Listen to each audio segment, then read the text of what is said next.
Hello, everyone, and welcome back to the Challenger Series. We got a couple new faces on board today. I am Chris Boop and Esportslaw here with the esports lawyer himself. Why don't you go ahead and introduce yourself, Bryce? Hello, everyone. I am Bryce, or Esportslaw, or Esportslaw, depending on your cup of tea. Yep, depends on what you're bringing to the barbecue. If I say so myself, we're very, very excited to be here today. We're going to be taking you through all of the qualifying action. But first, we need to know who is here to try to attempt to qualify. This is going to be the last tournament on set 4 forever. It's set 4.5 is going to be taking place here very soon, but I bring that up for a reason, as we're going to look at Nostereleven, PockyGom, Kiev, DQA, TFT, guubums, inikoiniko, RamKev, and ILikeHoboes. So, Bryce, you actually have a little bit to say about some of these players and how they've been prepping for today's game. Yeah, it's really fun. Super excited to be here for the last tournament of set 4, and it's cool because for those of you who follow the Challenger Series throughout the set, you have a lot of fresh faces, right? A couple of these players, hobos and guubums, are returning players, but a lot of these folks we haven't seen before. It's because a lot of the top of the ladder has already transitioned over to 4.5, right? They're focusing on the PBE, and so we've had some meaningful shakeups at the top of the ladder. This is basically the group of people who are still hardcore grinding on live, and it's funny how that works out, right? Because there's actually 4 of the 8 players in this lobby are part of a cohort that play in the same Discord server together every single day. So you have guubums, iniko, DQA, and Noster, all of whom hang out together and play TFT daily. So it'll be fun to watch because they don't actually want to be in each other's lobbies all that often, right? Because they're constantly watching each other, or not necessarily trying to play together. Occasionally they'll snipe each other in a queue, but it'll be fun because all these guys have a similar approach. They're valuing units similarly, and so it'll be fun to actually see them all clash against each other and see who gets that internal bragging rights. I totally agree. And 2 of these names are probably familiar if you're familiar with the qualifying series so far, but also the new addition here, I think, on terms of the ladder is DQA. I'm really interested to see what DQA and ILikeHoboes are going to be able to produce today on, again, the last tournament on set 4. But yeah, this is going to be an exciting game play because there's a lot of really good early game players, as well as some good kind of late game players that play that Bill Gates and that legendary comp quite well. But first, let's talk about how we win it today. It's going to be a little bit different than usual. So there's 2 different ways of going about getting a victory. The first one is getting 24 total points with a first place lobby. The second way is to get 40 points total. So the first one is going to supersede the second one. So if someone has 24 points in a lobby win, they will supersede the 40-point person by the end of the game. So you definitely want to try to get that lobby win. However, there is a second way of getting that victory, which is that 40 points total. You can see it on the right side of that screen. The other thing that we're playing for, not just a spot in the regional qualifiers, but also $200 to go home and say, Mom, I told you I can make money off of video games. Yeah, professional esports is a thing, Mom, and this is big because I think half of our field is under 20 years old, right? So let's get there. What is it? It's 100 Subway sandwiches or something, right? It is Exactly. a lot of value when you're going on the discount 6-inch meal, Boop. So Yeah. we'll see how this goes. Speaking directly to my college experience. And so what you're seeing right now is the qualifying roadmap to the North American Regional Finals. So there have been 24 people each for the qualifiers. You can also qualify through the ladder, all going into the Fates North American Regional Finals. So Bryce, looking at this and looking at the players that we're seeing today, what are you most excited about, both in terms of the potential roadmap that these players might take and what we might see today? Yeah, I'm excited because I think this is a chance to kind of surface the new marquee talent in North America, and I'm excited to see which of these players are going to kind of rise to the top and be in that conversation, right? Whenever we watch the giantslayer podcast, TFT podcast, and they have people power rank the top 10, we rarely see any of these guys' names on there. I think a couple of them are actually should be in the conversation. guubums is a player that I think shows a lot of promise, and I think has improved a ton throughout the set. I think he's playing as well as anyone on live right now. If you check out his profile, his stats are insane. He's an uber flexible player, except for he does not play reroll at all, and that's actually something that overlaps for a bunch of this lobby. You do not have rerollers in this lobby, right? There are not a lot of Zed players. There are not a lot of Moon Moonman players. And so I think you're going to see a lot of people playing kind of a fast 8 style, and it'll be interesting to see who hits and who can reign supreme within that style. All right, like we said, guys, gals, and other pals at home, this is going to be the last part on set 4. We're to start on PockyGom. So let's go ahead and kind of take this as a little bit of an approach. Say maybe you're watching for the first time. We're at the end of set 4. What are some of these common early game starts that you might see from these players? Yeah, it does. It does vary over the course of the set, right? Like right now, the early starts that you're going to be favoring are away from this cultist unit that we see on PockyGom's board, right? There was a period of time where you were basically buying every cultist unit you saw, jamming it in there, and you'd have 6 people would have 3 cultist trade online by the time we got to Krugs. Right now, I think you're seeing a lot more people favor Brawler or Vanguard frontline. Sharpshooters are very popular as backline units.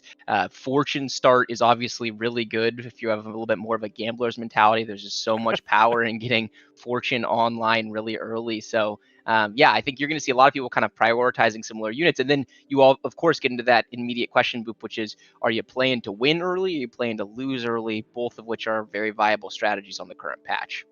Yeah, and I love that you mentioned that is winning and losing can both benefit you in at the end. Because I know a lot of newer players will come in and say, why am I lose streaking? Why is this a good thing? Well, it's because your HP is a part of your economy, right? It's not just about the gold. It's just not about the experience. Your HP bar also a part of your economy. Now that we've got a tier 2 brawler for a Pocky here, the Maokai might not stay for a very long time. It can be all right at holding items too, but we're definitely going to be moving away from here unless we luck into maybe an Ashe a little bit later. But I would like to caution everybody, what you see at the early game will most likely change a little later on through some what we call pivots in a TFT, which is how do you go from one comp to another. So when you're Bryce, you're a very good player. You're pretty highly ranked, perennial 3rd place in Fight Night Rising. I would know as I casted you over that.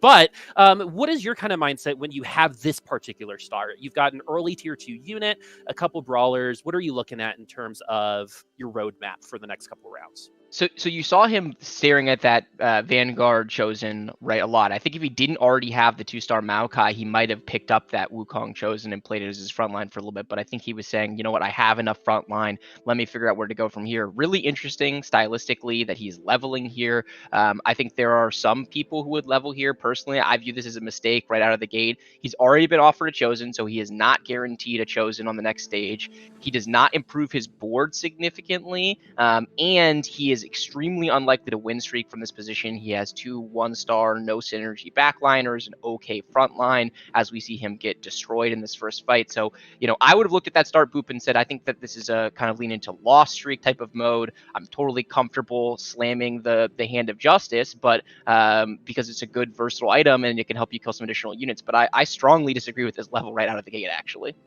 I would actually tend to agree with you. The Hodge early is probably one of the easier item slaps in the game. And when we say slap an item onto a character, that means you build it very, very early to push an early game power advantage. But a Hodge on a tier 1 Lysandra isn't really going to potentially get you even an extra unit in death and help your HP bar stay healthy. So we invested an item and an XP, and we didn't get anything out of that. And so would you say PockyGom's kind of already on an uphill climb? Yeah, and so now look, you see him playing DQA's board, a board that is clearly leaning into lost streaking as well. He's just trying to kill as many units as he can. And this creates a really interesting dynamic where if Pocky can beat this board, which it looks like he will, although the fight's kind of close, he's now going to have started on a loss, then a win. I think he's extremely unlikely to keep winning for stage 2, 3, 4, all the way through Krugs, right, to win 2, 3, and then 6 and 7. And so that puts him in this awkward spot where he hasn't streaked in either direction. It means he will have a weaker economic start, right? This is actually a fairly good Chosen from the beginning, right? He can immediately play it with Hand of Justice if he wants to lean into this. It certainly increases his chances of being able to win streak. So this is a nice little high roll moment for him. And you know what? It's the flip side of the coin, right? Is that he was putting that high roll into the equation on 2-2 because he leveled earlier. So we'll see if this board is good enough to now win streak a little bit. I'm not sure that it is, but we haven't gotten to see the rest of the lobby yet, Boop, so it's hard to say. Yeah, so we also have the two hunter proc because of the chosen affiliate. So that's a really big deal for PockyGom again, because it's going to be able to pick off a couple units, especially with that hunter proc. And with the Hodge, it's going to be extra damage. So we're definitely going to see a potential round win here. And because of what you said, not a lot of people here are kind of those mono Moonman type players. So this is going to be something that's going to be a little bit more open than maybe some other kinds of lobbies. But we have a chosen hunter. So can you do the Moonman with running your general 3 Moonlight with your chosen hunter here, or are we going to be looking a different direction a little later? You definitely can, and he is one of the only players I was commenting at the top that we basically have no reroll players. This is the only player who is really interested in playing these compositions. Actually, I was scouting beforehand. His last live game was a Moonman game. As you were noting, though, much easier to do with the Moonlight chosen than it is with the Hunter chosen. I would say the people who are comfortable playing Moonman from here, hard forcing it from here, are big time gamblers, right? Because it's one additional unit you need to 3-star in order to get this composition fully online and find that 4-star Felios that will carry into the late game. So it's definitely not a choice that I would make, but there are some players who would do it. And you know what? Maybe in a tournament setting, it's worth it to kind of take that gamble right away and see if you can get lucky and get a huge point lead. We'll see what he chooses to do. He would have really good items for it, starting with the Hand of Justice and the Giant Slayer. If he chooses to slam that item, would be a very strong position indeed. But the one thing that PockyGom has to continuously work against is the fact that his economy is shot, right? Because we did alternate those first 2 wins, we weren't able to build into that 10 gold. So now we've been having to use that money to get a semblance of what this team comp is. Remember, that Maokai was there at the very first round, and that is the only part of that front line that I think is going to be really helping that Moonman comp get going. This is another comp that looks pretty competitive for the Moonman. It should be pretty good, and that's Goobums on the other side. So I think PockyGom got a little bit of a respite, like you said, a little bit of a high roll helping him out here. This could have been a much different situation, maybe hanging out where Goobums is on the leaderboard. And once again, if you guys are newer to TFT, what you see on the right side is just where they are currently. It's a little bit of a mirage when it comes to who might have the strongest comp at the current time, especially since in the later game, people on the bottom side of the leaderboard will start powering up. And we've got 2 really good stacked items here with that Chalice and that Zeke's. And something that I know a lot of new items specifically, they're not as flashy, they're not as direct as something like a Rage Blade, but pros tend to love these stackable items. I mean, these aura items are insane. My guess is if you were to ask him coming in, you can start with 2 items. What do you want them to be? That Goobums, there's a pretty good chance he would say, I'll take a Chalice and a Zeke's every single time. They are extremely versatile items. They can play into any of the compositions that we would typically see late from a player like this, which is namely right now Ashe and Ahri-based compositions. And so they're powerful beginning of the game, middle of the game, late game. They're flexible. They're just great items. And, you know, you see him on 5 loss streak. You also see him playing Fortune, which is the item, you know, the opening that we were talking about. We don't know exactly when he got that Fortune in, but if it was a 2-1 or a 2-2 Fortune, then I would say Goobums is in pretty insane shape here because he's a good enough player to find his way into a cash out at either level 6 or level 7 and really snowball the advantage he would get from a big Fortune payout. I totally agree. And for those of you who love rolling and love spending money, Fortune might be the way to go for you. Because again, Fortune, you don't necessarily, we're seeing the loss streak version of it, but you can win streak with Fortune and develop a pretty substantial gold lead. At this level of play, 15 extra gold over 6 to 7 rounds is a lot of gold for these players. And Goobums is going to try, though, to continue losing, but just by 1 or 2 units. We don't know right now with inikoiniko is running right now, but Goobums has taken at least a couple more units away with this Fortune team comp, and that's exactly how you want to go about it. It's all about bleeding slowly, plugging up some of the holes, not all of them, until you finally push somewhere between 3-4 and like 4-2, where you absolutely need this Fortune win.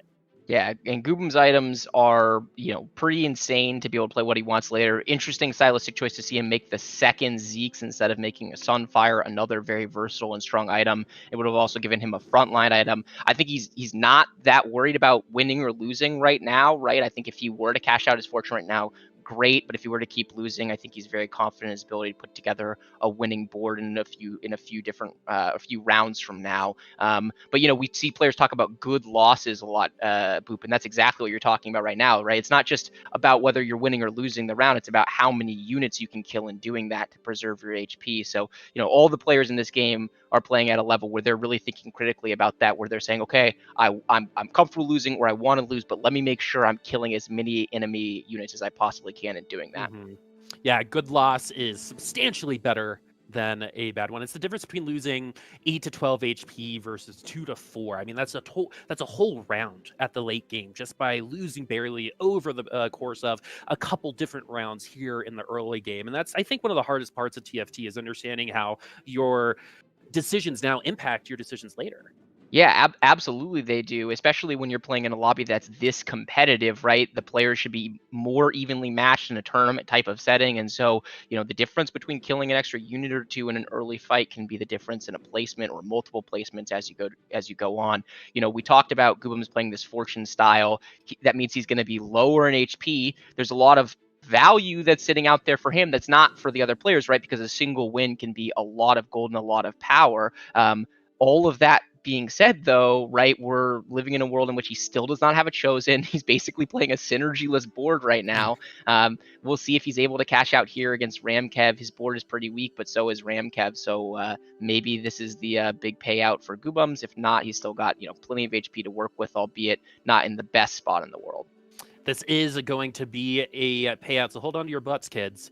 This is going to be pretty exciting. We're going to be able to cash out when it comes to this fortune payout. What are we going to get? Maybe some units, maybe some items. And look at that. Picks up the 1 unit. Is going to have to free up some bench space. Gets even more bench space with the Yuumi. Gets a couple more units as well. So this is all pretty much just gold. And you're going to be able to use that 2 Zeeks on someone else now. But we head up to 19 gold with a couple more of those units. We probably got around 24 gold total. What do you think of that cash out? I mean, it was really pretty good, right? It allowed him to recover economically. Definitely not the highest roll version of this, but he's gotten his gold back, and the game basically gave him the exact units that he was looking for, right? I mean, he got a couple of Yuumis, he got a Kindred, right, which is going to be able to hold some of these items and actually do some work at this stage of the game for him. So guubums, not a greedy player, takes that first fortune cash out and immediately pivots into playing a more standard style, as opposed to some players that might have consistently tried to lean back into that fortune and kind of go back to that well. He says, you know what, I'm on a 2-win streak. I built a pretty decent board here. I'm comfortable moving on from this. I don't need to kind of play more fortune gambling as they go on. Oh man, I love fortune gambling though, Bryce. I mean, there is not many things in TFT that really tickle that like primal part of your brain than a fortune payout. Getting your 5 cost unit so early in the game, but I think that baits a lot of people, especially newer players, into continuing to try to seek that payout. And I really liked what guubums here did, which was, you know what, like you said, we aren't going to be greedy. Let's go ahead and transition over into something that we know is more consistent. Kindred, one of the most consistent early game units, one of the most powerful base spell power levels with that ultimate that they have. And so this is going to provide a much better way of riding the ship and leveling things out. We might not see this team win by a lot. We actually might see it lose by 1 or 2 units. But in terms of where we're going, this is a much better place to be than sticking on to Fortune, trying to get a second payout. Yeah, definitely agree with that. And you're seeing him immediately level and go to 7, right, to use the additional gold he's gotten. As we turn over, whose board are we looking at? Is this Noster's board? Mm-hmm. Okay, so we're looking at Noster's board. He also goes to level 7. He's got that early Zed chosen, but as I mentioned, not a lot of rerollers in this lobby. He is just using Zed as an item holder. That Last Whisper, extremely likely will wind up on Ashe later, maybe a Jhin, although certainly a better item on Ashe at the stage of the meta. So we see him going up against, actually I can't tell. We can't see the enemy name, but it's someone who has 6 cultists online pretty early. Not as strong as it used to be. 6 cultists used to be a free win at this stage. It's been nerfed, several times since then. So you see Noster taking care of business quite easily against Hobo's board. Hobo is definitely starting to get lower, and you're seeing the early separation in HP in the lobby. You've got a bunch of people who are relatively low and are probably going to have to roll down on 4-1 to stabilize. And then you've got some other boards like Noster who are quite healthy and probably going to be fast aiding. I totally agree with you. And the thing about Hobos too, if you guys aren't familiar with how he's been playing, he's been here at the qualifiers a couple times now, and he was also on a 5 or 6 week run on Fight Night Rising. And the big thing about Hobos is if Hobos doesn't start well in a lobby, he tends to not finish well in that lobby too. So the fact that we see Hobos in the bottom floor running that particular comp is a little worrying for me, especially since I think how to come out of Cultist is what kind of separates some of the really good players at this level, is knowing the timing, knowing the inherent understanding of when to move away from that comp and when that power level is going to start becoming a little bit more difficult to use. Noster still going to be in first place after this round. Yes, Pocky is able to continue winning with that Moonman comp that we left him with not too long ago, but we're here at the top. What are we going to potentially see from Noster here? Are we going to see him potentially drop even further since he's got more HP economy to use? My guess is that he's going to use his HP to fast 8 from this position rather than selling his chosen and rolling down. I'd actually love to jump over to Nico's board if we can. He will certainly be rolling here, right? 4-1. We're on Wolves, right? 3-7 this last neutral round before this first major transition point in the game. Stage 4-1 is a time when a lot of people will be selling whatever chosen they've been playing with and trying to kind of power up their board for the mid game. And certainly if you're in the 40, 50, even 60 HP range, you got to have a serious look unless you've kind of hit recently and stabilized your board at making that transition. I imagine this will be a turn that's not very impactful for someone like Noster. Maybe he rolls a little bit to upgrade a couple of units. So we duck over to Iniko. He is playing an Elderwood Vigar, so he's probably rolling to either get 6 mages or 6 Elderwood online from this position. This is a composition that was very strong a couple of patches ago, Boop.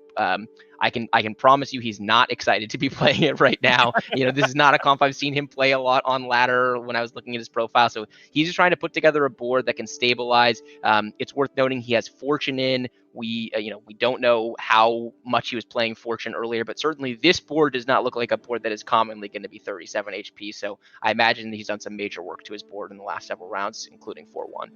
The Vigar is, it looks like they've already got some power-up potential on that Vigar, but it's going to be the only DPS coming in from Iniko, and that might be enough. It's probably not going to be enough for this round, but you already see if there's a little bit more frontline that Vigar maybe gets 1 or 2 more ults off, but was able to get about 6 AP permanently from those ults on that particular round. And now that we're losing again on Fortune, this is a very weird place to be. It kind of seems like we have Fortune to kind of have it at 32 at this point. I don't know how much you're going to be able to lose streak in general. You only are going to get maybe 1 or 2 more losses before you get eliminated. So we're kind of on Fortune jail right now, and it seems a little self-inflicted, to be honest with you. But we use the Nico, I believe, on that Sejuani. Great frontline unit. We had to get rid of the Zed as we had like no good Zed items for our Zed chosen. And Iniko, judging by his face, judging by what he's seeing right now, it's not going to be easy going for him throughout the rest of this lobby. It's all about that Vigar, and if that Vigar is able to get at least 4 ultimates off, it's going to be Vigar against 3 people. Should be able to knock at least 1 more. No, 2 tanky as RamKev going to take him down even further. 23 HP. ILikeHoboes at 26 on the bottom of the leaderboard. Yeah, definitely a tough spot for Nico. I don't think that he's trying to play Lost Streak Fortune. I just think it happens to be the best version of the board that he had going, right? He was picking up the mages off of the Annie. He's getting brawlers from the Tahm Kench. Tahm Kench is an upgraded unit. He gets the Sejuani too, right? He gets offered the pair of Sejuanis and he has the Nico. He chooses not to greet that and use it immediately. He's in salvage mode, right? One thing we haven't talked about at all is that not every game of TFT is winnable, Boop, right? Like you see someone like Pocky get this early high roll and trying to snowball that into a first place if he can, right? Whereas if Nico, I promise you, if we said, hey Nico, you could take 5th from here, he would say, yeah, give me the 5th and get me the heck out of here, right? And that's part of the beauty of the genre, right? Is that not every game is winnable, and sometimes the most satisfying thing you can do is turn an 8th into a 7th. It's not all about winning every game, particularly in a tournament format where he just needs to start accumulating as many points as he can to put himself in that 24-point position to get the first place and win the whole thing. And I think that really speaks volumes, Bryce, to your kind of inherent knowledge of what's going on here. Because I want to piggyback off of that just even more. It's just the impact of, I think, mentally being able to say, like, okay, I could have gotten last here, but I didn't. I was able to come up a couple more points, and you never know. At the end of the day, 1 point is going to be the difference between you winning or losing the entire lobby. We have seen people get a fast eighth in a lobby and then win things like Fight Night Rising, and win things or get close to winning something like a qualifier. So you're not out of the running just yet. But I know most people would want to start with the top four. So Iniko is trying to, yeah, exactly, climb his way back into that top four, looking at the comp and looking at the power level of some of the other lobby, some of the other members of this lobby. It's going to be moderately difficult, especially since we had a level up at 8 and we only have 13 gold to play with right now. And we got to start getting our legendary units online, which might not ever happen for our friend here. Oh, yeah, I don't think he's thinking about legendary units at this point. I think he's figuring out how to win around. He was a little unlucky in the boards that he happened to play, right? He immediately started with Pocky, who had this really strong board and has had a strong board basically since, 2-3 when he hit the Chosen Hunter, Aphelios. And then he played a couple of other people who had rolled down. So I don't think Iniko's board is like the worst stage 4 board that I've ever seen. It's a board that's certainly capable of winning some fights. But the way in which the lobby has shook out in his matchups, he just has yet to find his win. So, yeah, I mean, when you made a comment about Fortune Prison, I thought to myself, I don't think he's in Fortune Prison. I'm pretty sure this board can win fights, but hasn't done it yet. I mean, a prison of your own mind, but is able to finally take out one member. So we are going to be able to see a little bit of a payout now. What's next, right? We get 2 cloaks. So, I mean, he's laughing. I'm laughing. That's where's Mort Dog when you need him, right? I know. Where's the Mort God, right? Like, that needs to be like, I bless you with all the items that you need right now, because it's never you, right, that gets the Mort God, right? It's someone else. And 2 cloaks is not what you wanted from that payout. I think gold probably would have been better for Iniko. Yeah, although it's funny the different ways you can high roll and low roll, right? Like he was on, I think, 3 loss. So getting 2 item components is so good there. Like, especially at this stage of the game, there's so much value in getting these extra components, more than probably getting 15 gold. He just happens to get 2 cloaks, so it feels bad, man. But he could have, if he got tier sword or something, it would have been lit. So yeah, it shows you there's so many different versions of good luck and bad luck in a game of TFT.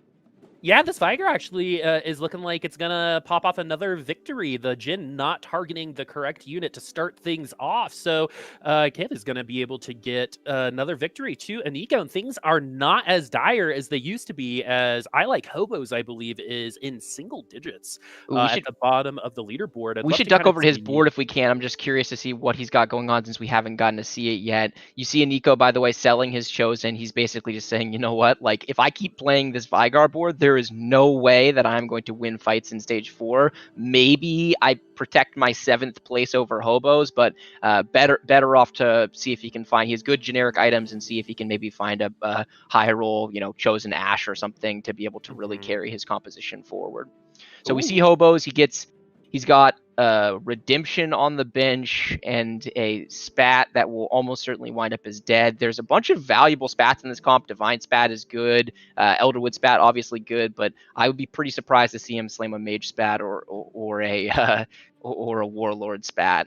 He gets offered a Divine Warwick Chosen. This Chosen is insane. He doesn't really have great items for it, and he already has the items you would want to put on it on the Ash. So this Chosen can be incredibly high roll under certain circumstances. It's good for him to get it, but I don't think it's board changing. What he really want to do there, Boop, was try to 2-star his Ash carry. He's got pretty good front line, but not a lot in the way of back line. Man, I mean, tier 1 backline, tier 2 frontline, right? So once they're able to chew through a lot of those units in the front line, it's going to be over, especially with a Divine Ash in the backline for DQA. That Ash is going to be a little bit stronger than ILikeHoboes Ash, and this is going to be a fast 8th for ILikeHoboes. We have our first elimination. This is actually something from ILikeHoboes that I am not used to seeing. I've probably casted him 7-8 times, including Fight Night Rising. He always starts off strong, so it'll be very interesting to see where he goes from here, starting off with that 8th place. But we're looking over at DQA, just 17 years old, by the way. Very, very young, part of that group of 4 that you were mentioning before. And this is probably one of the most aggressive, high-rolling players that you can think of. Someone who likes pushing that advantage, likes investing into their own economy early on. And it seems like it's working as we're on a 6-game win streak and 30 gold. Yeah, and it's a really, really strong board, right? I mean, if I'm Hobos and I'm scouting the lobby and I look at his board, I'm like, that's the board that I wanted. Like, why couldn't I get that, right? He gets the best spat in the game right now at Divine Spat. Divine Ash is insane. 3 offensive item Ash is insane. He's got decent items on his Kindred. He's got a TG on Warwick, which is really powerful. So he's just a really, really generically powerful position. He's coming up against Noster, who's playing Ari, which is the other kind of S tier comp in the meta right now. If I'm thinking about what is the absolute top of the mountain in terms of composition power level that I want to be playing, it's the 2 boards we just looked at. It's Ari and it's Divine Ash in particular, really, really strong. And he also, by the way, getting pretty good items on this Thieves Gloves, right? He got an RFC on the last one, and now he gets RFC plus a Zeke. So his board is very strong for this stage in the game. You see him streaking, right? He's on a 7-win streak. I do not expect him to stop winning anytime soon. Certainly pushing for level 9, and has a very good chance of winning this lobby from this position. Yep, already 30 HP above second place, so has about 2 to 3 rounds that they can kind of just give to the world before they have to really worry about finishing below that 4th place. So just by the reason of attrition, DQA has pretty much got like an 85%, 90% chance of finishing top 4, top 3. It's all about winning that lobby, which in my opinion, will require moving off of this Irelia chosen that is on the board. But if you're already winning, and you already have the best comp, into the lobby, why change anything right now? You can play a little bit of possum, develop that economy, push to level 9, get your 5-cost chosen instead of forcing a 4-cost chosen, as we're still win streaking to that 8-game win streak. So this is one of the more consequential carousels. So Bryce, when you're in this part of the game, you're running around that carousel, what are you thinking? What are you trying to look at?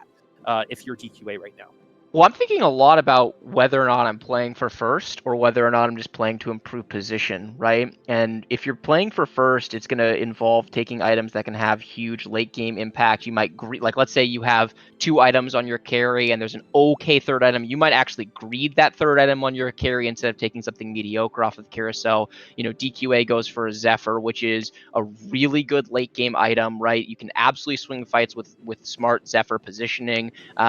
So there's a lot of value in that item, and there was also just nothing on the carousel that was really that good for his position, right? Already has his fully loaded Ash, so I agree with this decision. I think there's a lot of value.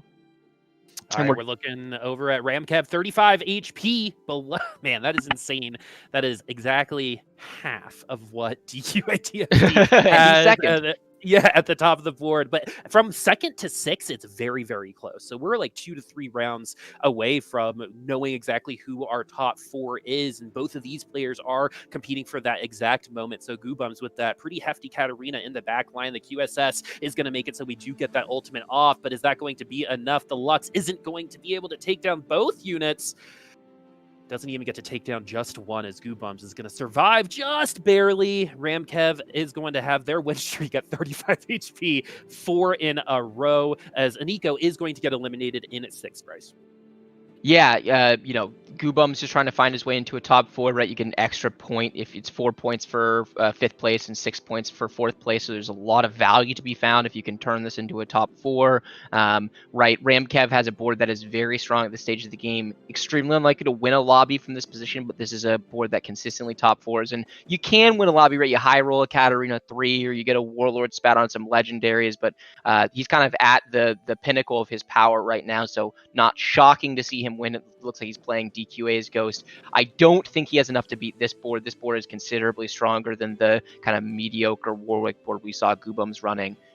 So I might have spoke too soon though. Boop, is this caster curse? Do I have the authority to do that? Man, we're actually getting pretty close with that taunt. I think this Ash could potentially actually bring this back up. No, it's going to be up to this Shen, Yone should have this no problem, but the healing on the Hodge might have been enough, and the Divine buff, unfortunately, not lasting long enough for that Ashe. And so, yeah, that was your first caster curse. How do you feel after ruining the chances of your friends here? It feels good because, you know, it was just DQA's ghost, so it's not like DQA took damage for that, and, you know, we're keeping RamKev's board around, so, you know, I'm good with that. And by the way, we just saw Pocky go out in fourth or in fifth place, so guubums does sneak into the top four. You know, I talked about that group that was all kind of working together. You have DQA, Noster, and guubums all in the top four this game, which is pretty much where I would expect to see them, considering how their performance has been on live. I just think they have a really good beat on what is strong in the early, middle, and late stages of the game on this patch.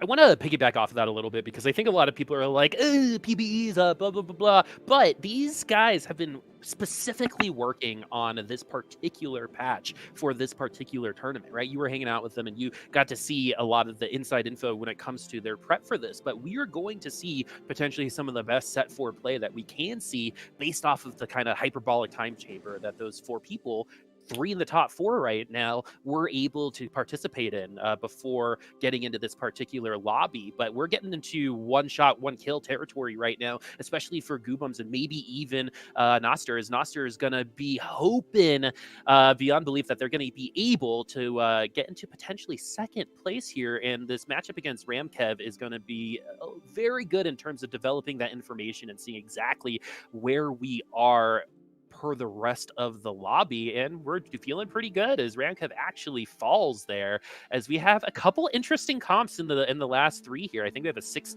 Warlord and 6 Divine comp right now in the top 3. No Dusk. Yeah, no Dusk. Dusk not, been an incredible comp throughout the set, but not the best composition on live right now. Very few people are brave enough to play Dusk. It's not that you can't make it work. I think I saw RamKev has a Dusk spat, or no, sorry, someone had a Dusk spat slammed. It was a Dusk Sejuani. Oh, it's just a random Dusk Sejuani for the splash. Yeah, and I'm not saying Dusk can't be played, because it can, and if you really high roll it, then it still caps out at a really, really high power level, but it's just not as consistent as you're seeing in some of the, Ashe, Warwick, and Ahri carry based comps.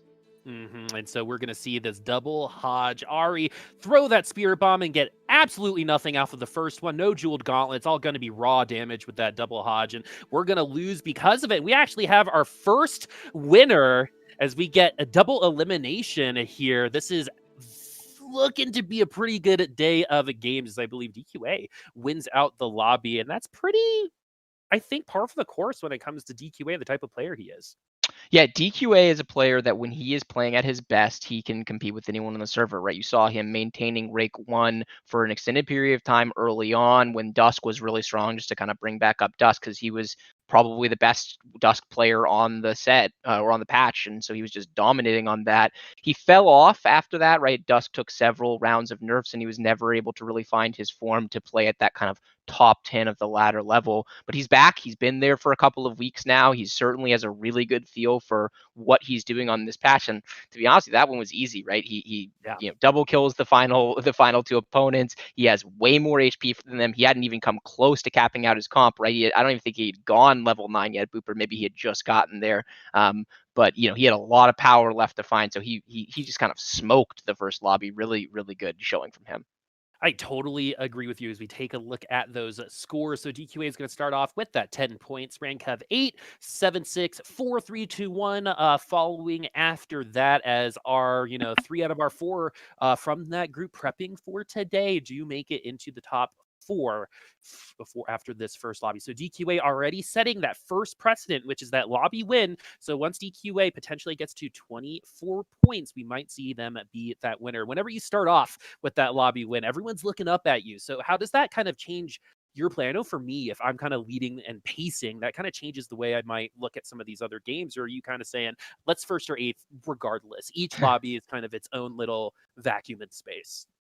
Well, so I definitely would not play a first or eighth style with this format, particularly not after winning the first lobby, right? He's in a position now where he can get to that threshold, right? If he's able to get over 24 points over the course of the next 2 games. So he only needs to get to 14 points, right? He needs to average, right, a second, third in order to get there. So I would definitely not be selling out for first place if I was DQA. I don't think after one round, though, people are going to significantly change their play style. They're going to do whatever they're prepared to do coming in. And then as the series goes on, I think it should influence play a lot more. Certainly once you get over the 24-point threshold, you should be playing that first rate style because there's so much value in getting that first. Well, let's actually keep talking about this because you're someone who has gotten to experience the whole breadth of TFT, right? As a commentator, as a player, as an observer. And so, what is the difference between coming in here with, really good ladder skills, right? How is someone who's really good at ladder going to have to adjust coming into tournament play like this? Because DQA, very well known on the ladder. Mm-hmm. Yeah, it's a completely different game. It's a great question, Boop. So there's a couple of key things. One, the pressure, right? Some people are playing with no feeling of pressure in this current moment in time, and they're just playing the best TFT they're capable of playing. I can say personally, because I'm not an experienced tournament player, that when I do play in tournaments, it affects my play. I do not play the best I'm capable of playing when I'm playing in tournaments, or at least I haven't yet, right? So that's part of it. I think it can be a large part of it for some people, but for most people, it's kind of a small side note. I think a big part of what's going on is we condition ourselves to play on ladder against people that are worse than us, right? If you talk about the average lobby that one of these guys is in, someone like a DQA, top 10 on the ladder, most of the time when he queues up, he's playing, especially now, right, as a lot of the top of the ladder has moved on to set point 4.5. He's playing against a bunch of maybe he has one or two other challenger players in his lobby, maybe he's got a couple GMs in his lobby, maybe he's got a bunch of masters players in his lobby. These are all very good players, but they're not the same skill level as DQA, and they're making certain mistakes that you just wouldn't see high challenger players make. For example, high challenger players play tempo, at least right now, right? They slam items, they preserve HP, maybe they lean into a loss streak for the beginning of the game, but they are interested in preserving their HP and kind of building that tempo for the long haul. Whereas if you're conditioned to play on ladder, you don't necessarily get punished in the same way, or you can create a win streak through Krugs with a board that's actually not that good, but it's good enough to beat the caliber of players you're playing. Fast forward to this tournament setting, everyone in this lobby is playing tempo. Everyone understands the best items, the best units. And so you can't get away with that kind of fraudulent board to win streak the same way you would. It just every round, there's a little bit more pressure on your board than there otherwise would be. You're loss streaking, but you're taking more damage because everyone is so strong. You have a board that might be able to win streak, but now you're not streaking anymore. So sorry, I know that was a long-winded answer, but there are some very large distinctions between tournament and ladder play. I'd love for you to point out when you see one of those distinctions, maybe like if someone is playing a little bit too ladder or something like that while we go through a lot of today, because I feel like as time goes on and fatigue sets in, that's when like you start seeing those kind of primal decision-making situations happening, right? Where you're not thinking, you're going by habit. And I think sometimes that's where the ladder can kind of creep in to these higher level games. And so when we get to lobby 3 and 4, we'll definitely be looking towards seeing how clean these players are going to be playing, because being consistent over 2 games can be hard, but being consistent over 4 to 5 lobbies can also be quite difficult. So DQA needs to try to do just that. And looking at where they are in terms of team comps, right now on the board we have Noster versus Pocky. So Pocky has the Nidalee in the back line, one of the best early game units for like 4 rounds, and then falls off pretty hard after that. And Noster's going to be running an early Warlord comp, which was enough for a top 4, but sometimes isn't in other lobbies. Yeah, for sure. And I really want to build on that point that you were just making, where you're talking about how does it shape out over the course of the tournament, because I think we're going to see that play out in a big way, which is all of the top of the ladder players are conditioned to not take 8th place. Right, they're conditioned to not bot 4, because you gain, let's say, 30 for a good win, and you lose 80 or 90 for a bad 8th, right? And so there's a style that you learn how to play that is just basically forcing top 4 wherever you can as often as possible. That style is great in theory, but when we get over the threshold and you have to play to win lobbies, right, in order to win this whole thing, it's a very different style of approach to the game. So I think it's a really good point that you're making, and I think it will absolutely play out over the course of the tournament. It's one of my favorite things to kind of see too, is how, players at the beginning of a lobby will be very intentional, right? You'll see the mouse movement, you'll see them roll down very intentionally, and then slowly but surely their decisions become slower and slower as they have to incorporate more and more information and then use that information correctly. Because unlike on ladder, like you said, these players will be able to say, okay, I want to win this round, and then do it.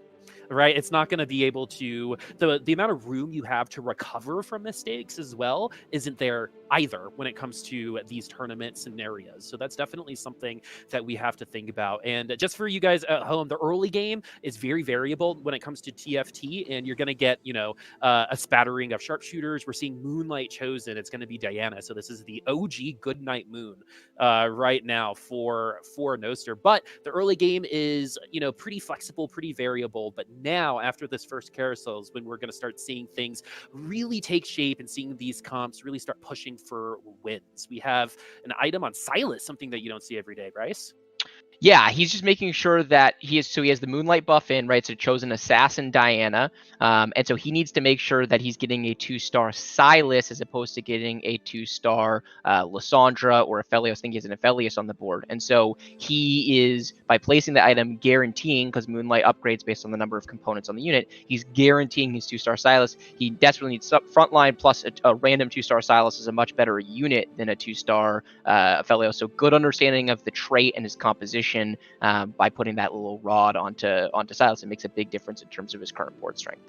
Totally agree, and that's that kind of forethought to say, okay, I need to create the best comp that I can right now, as we're gonna get 2 Assassin Diana starts in a row, apparently. From which is not a good thing for those of you keeping score at home. This is widely considered one of the worst early game chosens. It's pretty rare to see someone buy it, but I think he was under the circumstances where his board was so bad, and it didn't just give him a chosen Sin Diana, it also gave him an Aphelios and a Silas in the same shop, so he was able to then play the whole Moonlight package, and it's like, okay, that's stronger than what I got going on right now, so let's do it. This is not a chosen he will be fast aiding on Boop. It's not a chosen I expect to see him keep for very long, but if you're duct taping a board together with your teeth, sometimes you got to do it. Okay, so let me tell you a story real quick. These are one of those quintessential Boop stories. So when I was a preschool teacher, there's always that one kid that has like massive dietary restrictions. Yep. Right? So like you get to like give everyone, here's a piece of cake, here's a piece of cake, and here's an apple for you. That Diana is the apple in that story. And so, it's like the equivalent of, thanks for inviting me. Yeah, it's better than nothing, but you're not really that happy about it. Exactly. And so we'll see where we go from there. I like seeing ILikeHoboes at the top of the leaderboard with DQA. That's something that I would definitely expect. ILikeHoboes is a pretty flexible player, does tend to like the Yasuo early on, at least during Fight Night Rising. One of the better early game units. You can get kind of trapped into the Yasuo because the game likes to give you Yasuo 3 for some reason. And that can win a lobby. We saw Last Cardax do that last Thursday, but if someone else is running Duelist, it can be pretty difficult. And in terms of items, they're all right when it comes to the Yasuo. You're not sad about that, especially since you're already on a 4-game win streak at 20 gold. Is 20 gold pretty good right now for where Hobos is? It's great for where he is. He definitely will not be re-rolling Yasuo, right? He's level 5. If you're going to re-roll Yasuo, you can't afford to put the, put the money into the leveling, right? You have to press the D key a lot, and so you need the extra resources to be able to do that. So he's just using it as an item holder. I agree, Hobos is a flexible player, although the item Last Whisper is extremely inflexible right now. I mentioned this earlier. It's a very uncommon slam early for that reason, right? He's basically backing himself into a corner where he's got to play Ashe. Again, you can play Jhin with this. The overall power level of Jhin right now is not that high. But this is actually really interesting dynamic. You see him going against DQA. Both of them are 100 HP, right? So both of them are trying to carry their streak into Krugs. DQA levels to level 6, which is really brutal for Hobos, because Hobos is saying, I'm 100 HP. I want to streak through Krugs. I think my board can beat basically everyone except for DQA. And DQA is saying, I'm going to be the guy who win streaks this lobby, right? Like, I'm going to be the one who has that power and who snowballs his economy, not you. And he's willing to spend the extra money, an unusual leveling cadence, but really paid off for him in that fight. That's very DQA, like, that tracks. When it comes that definitely tracks when it comes to DQA. And ILikeHoboes, you feel good at 92 HP, but just that one round win gives DQA a whole level over Hobos right now. Gets to make their decision a little bit earlier. And we get 9 gold, 12 gold total from Wow. Krugs, but no items. And so we're actually feeling good about the goal, but we might have wanted to increase our power level of our Yasuo. And just to, before we move on to the next round too, that Yasuo had a Last Whisper. There are a lot of Vanguards for DQA, and that Last Whisper is like meant for that, to cut through that Vanguard armor, and it still wasn't enough. Maybe a 4th duelist could have gotten us there, but we did find our 4th duelist for this particular round. It is going to be that Callista, as ILikeHoboes playing around with his bench right now, keeping a spare Lissandra and Diana on the bench just in case. Yeah, he's thinking about which board is stronger. Is it the Moonlight or is it the 4 duelist board? He opts for the 4 duelist board. I agree. I think this is a slightly higher power level. I would be surprised, quite frankly, to see him hold on to all of these Moonlight units. They're pretty expensive. I'm not sure it's a transition that's going to make sense, but you never know. Hobos he's a beautiful player of the game. He is very creative. There are certain players who are very linear in their thinking. There are only certain units they're interested in buying at any given point in time. They have a very straightforward game plan in terms of what units they want, what items they want. Hobos is not like that. Hobos is the type of guy who is willing to take whatever the game gives him and try to make it work. I mean, I remember the first time I ever played in a tournament lobby with him, he played a reroll Warlord comp, and everyone's like, okay, yeah, reroll Warlord, that's exactly what everyone does. No, this guy was not carrying Katarina. He was carrying Vi and Xin Zhao, and he won that lobby, Boop. I mean, I remember looking at it, and I went back and I watched the VOD after because I was so confused. It's just, he's a very creative player of the game. I think it's what the best TFT is when it's being played by someone like this and it's clicking. So it's fun to get a chance to kind of watch him do his thing.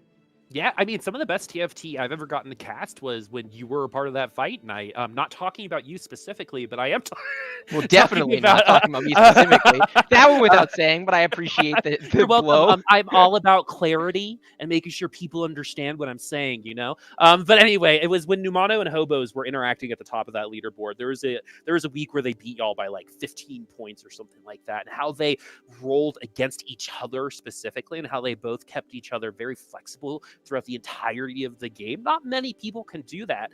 I have seen Hobos get trapped in that like decision, option paralysis situation where he does understand where a lot of these units could be going, and because of that, you're not as comfortable going 100% in a certain direction, and that's definitely a place that Hobos can still improve upon, and I would say over the last couple months has really struggled with that particular part of his play.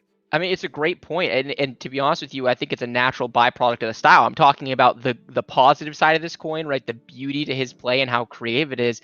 But the flip side of that is you're going to get dizzy sometimes, right? When you know you're only interested in playing 2 comps, and it's like, I'm only interested in playing Ahri or Ashe, and if I get a bunch of AP items, it's Ahri. If I get a bunch of AD items, it's Ashe, and maybe if I get a bunch of, kind of Chalice and Zeke's and those types of items, these aura items, then I flex between them. It becomes very easy to make decisions, right? You know what the game is giving you and you go in that path. He's not like that, but then, sometimes you get dizzy. So it's hard to think about every permutation of the different places you could go, the items you could build in real time. We don't get, 30 seconds is not a lot of time to make these types of impactful decisions. So it's going to happen. It happens to the best of us. I think, we're talking about the style of play. I think GV8 is probably the player that comes to mind most for this type of style. I think the way that he plays is fantastic, and also this kind of beautiful creative style. And even he gets dizzy sometimes, so it makes me feel good when I get in those spots and get dizzy. I remind myself, like, okay, if Hobos gets dizzy, if GV8 gets dizzy, it's not the end of the world. You just got to push through and go on to the next game. Yeah, it's all about continuing to look forward, right? Because a piece of advice that someone gave me a little while ago that really stuck with me is all feelings of uncomfortable are temporary, right? Every single time. And so it's all about knowing that it's temporary and that you're going to come out on the other side and probably be better for it. And I think when it comes to players like Hobos, they think of the neural net of opportunities and can potentially be so afraid of making the wrong decision because 11 of the 12 decisions could be wrong, right? So it's all about committing, making that intention happen. And if it is wrong, kind of going back and understanding where it went wrong specifically, either during the roll down, when it took place, how much experience they had, how much gold they had. It's a lot to take in. And as we go throughout today, we're definitely going to be seeing those decisions get made a little bit quicker, or maybe even a little bit slower from some of our players. We do get our Hodge and our Last Whisper on this Ashe, but too much meat still on a RamKev's side of the board, and that's that Last Whisper kind of handcuffing hobos right now. You got to run that Ashe. Yeah, yeah. He flashes the dinner break and then he'll be back. Hopefully he's not taking a dinner break in the middle of the game, right? Okay, he's putting his scores up there. But yeah, I completely agree with the point that you were making, Boop. It's a situation where anytime you fail, you have two options. You can either let it get you down and get frustrated and it can tilt you, or you can just look at it as an opportunity to learn.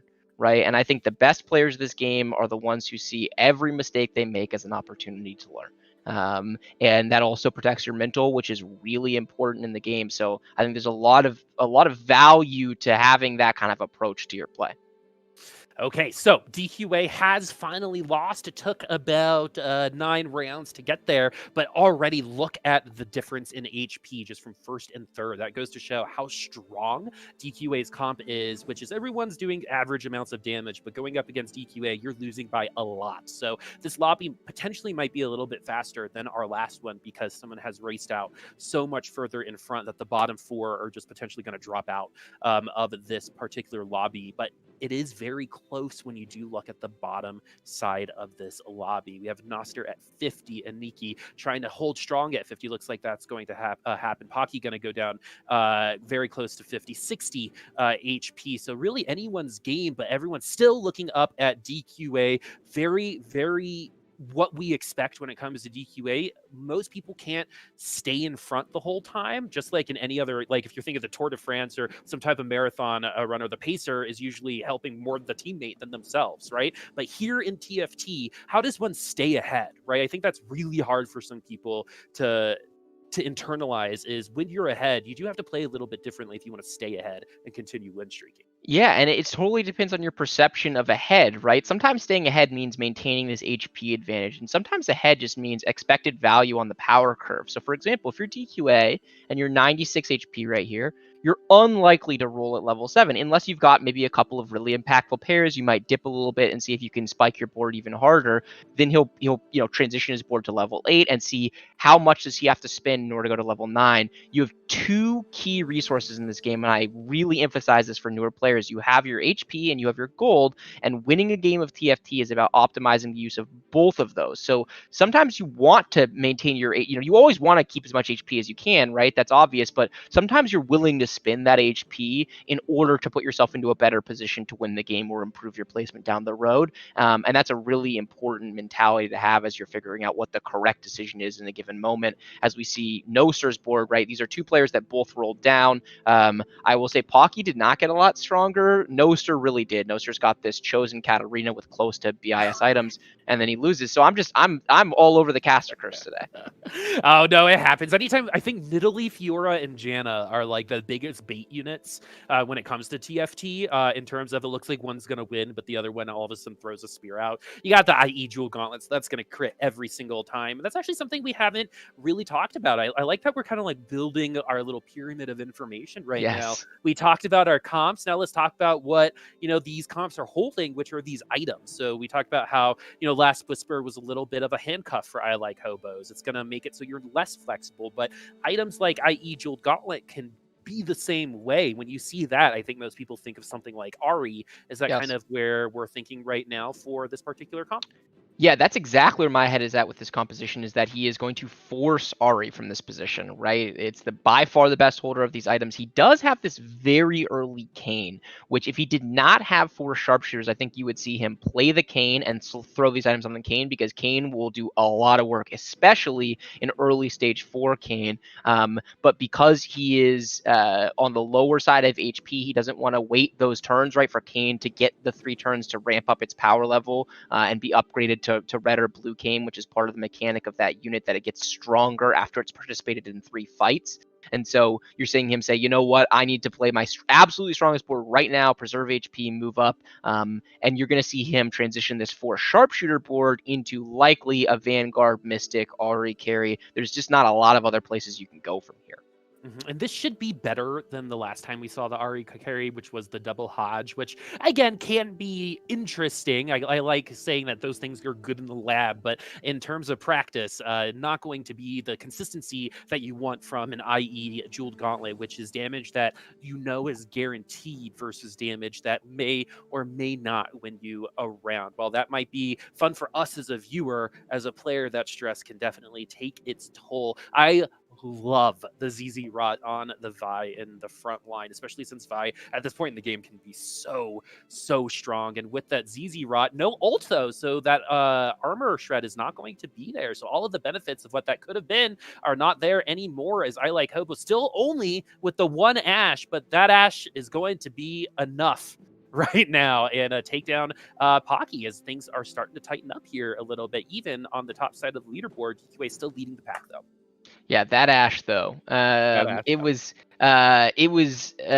did, by the way, the Vi did cast. It cast at the very beginning of the fight, so you were absolutely right about the positioning and use of the item. It just got the 1 armor shred off, but ultimately just not enough front line in that fight for Pocky to be able to stand up and get his Sharps DPS out there. You have seen a shift in the way Ahri was understood and played over the course of the set. In the early days, you saw people always slamming basically as many Jewel Gauntlets as they can get, the Jewel Gauntlet IE build, which is really strong. You and I are definitely on the same page. It's the better version, right? You'd rather have IE Jeweled Gauntlet Ahri than have the double Hodge Ahri.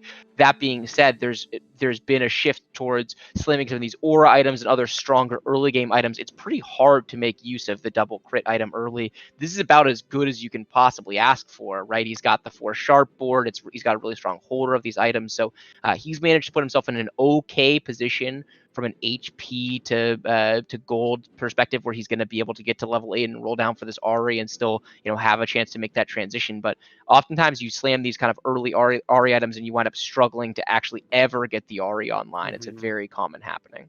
I call this like consolation comps, right? Like you have an all right carry, but you need the Ahri, and if you don't ever get it, this is kind of what you have to work with, right? And so this Nidalee already starting to fall off. We're already getting, I think, like TJ Maxx / Cole's kind of value from this Nidalee right now, which is sometimes you're at TJ Maxx, you like put your hand in, you take out a Coach purse, right, and it's $10, and sometimes you stick in and you take your hand out and it's greasy for some reason, right? So it's one or the other, but this Nidalee is getting some really good value out of that bargain bin. We put the Kanan a little late, and something that I know a lot of people are used to playing this set in is rolling at 4-1. That has definitely been less popular. You will see people who are desperate roll at 4-1 to try to survive into the next rounds, but most people are going to be playing it slow through these rounds. That's why we're seeing these games get to 6-5 and 7-1, for example. But everyone's still looking up at DQA. ILikeHoboes on that win streak, finally getting that Ashe. You would assume that it's going to be a bit before we get that Ashe going, and we are going to be able to see that. And nice transition here as we're at guubums looking over at Pocky. And again, this Nidalee is kind of like who I'm looking at right now. Will it be enough at this stage of the game? Right now, guubums doesn't really have that much going for him. So yeah, more value from this Nidalee. Yeah, and these are 2 players. Neither of these boards are particularly strong right now. Both of them want to play Ahri, and so we're going to need to watch guubums in his roll down, right? So he will sell that Chosen. He's going to be looking for a Vanguard Chosen, a Mystic Chosen, any Ahri Chosen. There's a couple other Chosens that are potentially interesting, right? Like some Dusk Chosens are good. Sometimes if you're later in your roll down, you might pick up a Chosen Keeper Riven even, but you're at the second, right? You're talking about the earlier pivotal moment that was 4-1 in the set because of changes that were made to the rolling odds and what units you were likely to find. Now that same impactful turn is where we're about to be, Boop. It's 5-1. This is the make or break turn. This is when guubums is going to figure out if this game is a potential first, if it's a bot 4, what is he going to be working with here? He has a ton of gold for this roll down, and he is super fast. We will see him fly through this. He is very comfortable with his comp. In fact, guubums is the guy that really brought Ahri back into the meta. This was the person who said this composition has a lot of power when everyone else thought it was a C tier comp. He was flying up the ladder on this, so a ton of experience playing it. And then this goes into to just how creative of a player he is not finding the Aura units, right? And so he's just going to put together an Ash board, right? He's got a Zeeks, he's got another Hodge. So a really good transition from him. That spell crit can ultimately go on an Ezreal if he's able to find it. So I think we will see him, while he was rolling down for Ahri, he hits the Ashe Chosen. He says, you know what, I can pivot all the way back into Ashe. Just give me a few turns to kind of sort things out. Yeah, and even though Ashe and Ahri don't necessarily go together, I think they actually have pretty good synergy in terms of you get that first Spirit Bomb off, and Ashe is just, cleaning up as opposed to doing most of the damage. And I think with a lot of the mages, that can definitely help Ashe. And I think Hobos is probably a little upset as 3 Ashes are now out of the running, and everyone is going to be competing over a smaller subsection of that unit. Hodge and Giant Slayer, very good items, especially now that we have a Zeeks and a Chalice that can go on someone too to help even more attack speed come out of this Ashe. I wonder, you're going to have to slam these items on eventually. Where are they going to go? And something else that I'm noticing a lot of these players is a lot of people are a lot more comfortable running to the same unit, right? I think compulsively we're like 2 Sedges, we can get value somewhere else, but in this particular situation, 2 Sejuanis actually help at least get 1 or 2 extra units off the board. Yeah, people are way too fixated on their synergy bar, right? He does not have a full up synergy bar here. He's just playing the best version of a board he can at any given point in time. And in this situation, he has a frontline issue. He needs frontline. Sejuani, since he already has Vanguard buff in, the second Sejuani is good. As long as they don't cast at the same time, which is really uncommon because one of them is going to aggro more damage than the other one, he can play these 2 Sejuanis, right? If you were to have a 2-star Aurelia, you'd put in the 2-star Aurelia over one of them. The Yone absolutely goes in over one of them, right? He could actually sell both Sejuanis if he wanted to, theoretically, and put in this. It would suck because he would give up Vanguard buff on his second, or on his Aatrox too, which has a lot of value. So you see him not choose to do that, right? And he's just trying to build a composition that does damage and tanks. And this is for those of you at home that are just following guides and you want to know how to get to kind of the next level of the game. This is the next level. It's understanding you need frontline and you need backline, and it does not have to be the exact 8 units that you read on Reddit. Thank you. Preaching to the choir, Bryce. Thank you so much for that. There's a reason why Slaw is in your name. As guubums is going to lose by a lot. And I want to kind of reiterate, since we actually saw that comp lose just now, I like what happened there because we saw guubums go, you know what? I'm going to have to play best in slot, right? I have this Ashe. I picked it up. Anytime you see a chosen Ashe in the shop, you have to think about it, in my opinion, whether it be a Hunter or Elderwood. And we end up taking it because we have the Hodge and we have the Giant Slayer. We could potentially get a J on it now. Not really any other good items just in general. I love the Shroud of Stillness at this point in the game to mana reave some people, but that's just kind of what we need to see guubums take note of is, okay, not a ton of Ashe items here. We're going to go with the Vanguard spat, which is going to help with that Sejuani problem. Everyone's going to get a little bit more tanky. So how do I get top 4? Right, that's kind of like what I'm thinking right now for almost everyone that's not named DQA right now, right? Is it's a top 4 game as top 1 is looking out of reach right now for almost everybody. Yeah, he gets a ton of value in this Vanguard spat. It allows him to theoretically move on from the Sejuani if he needs to do that at some point.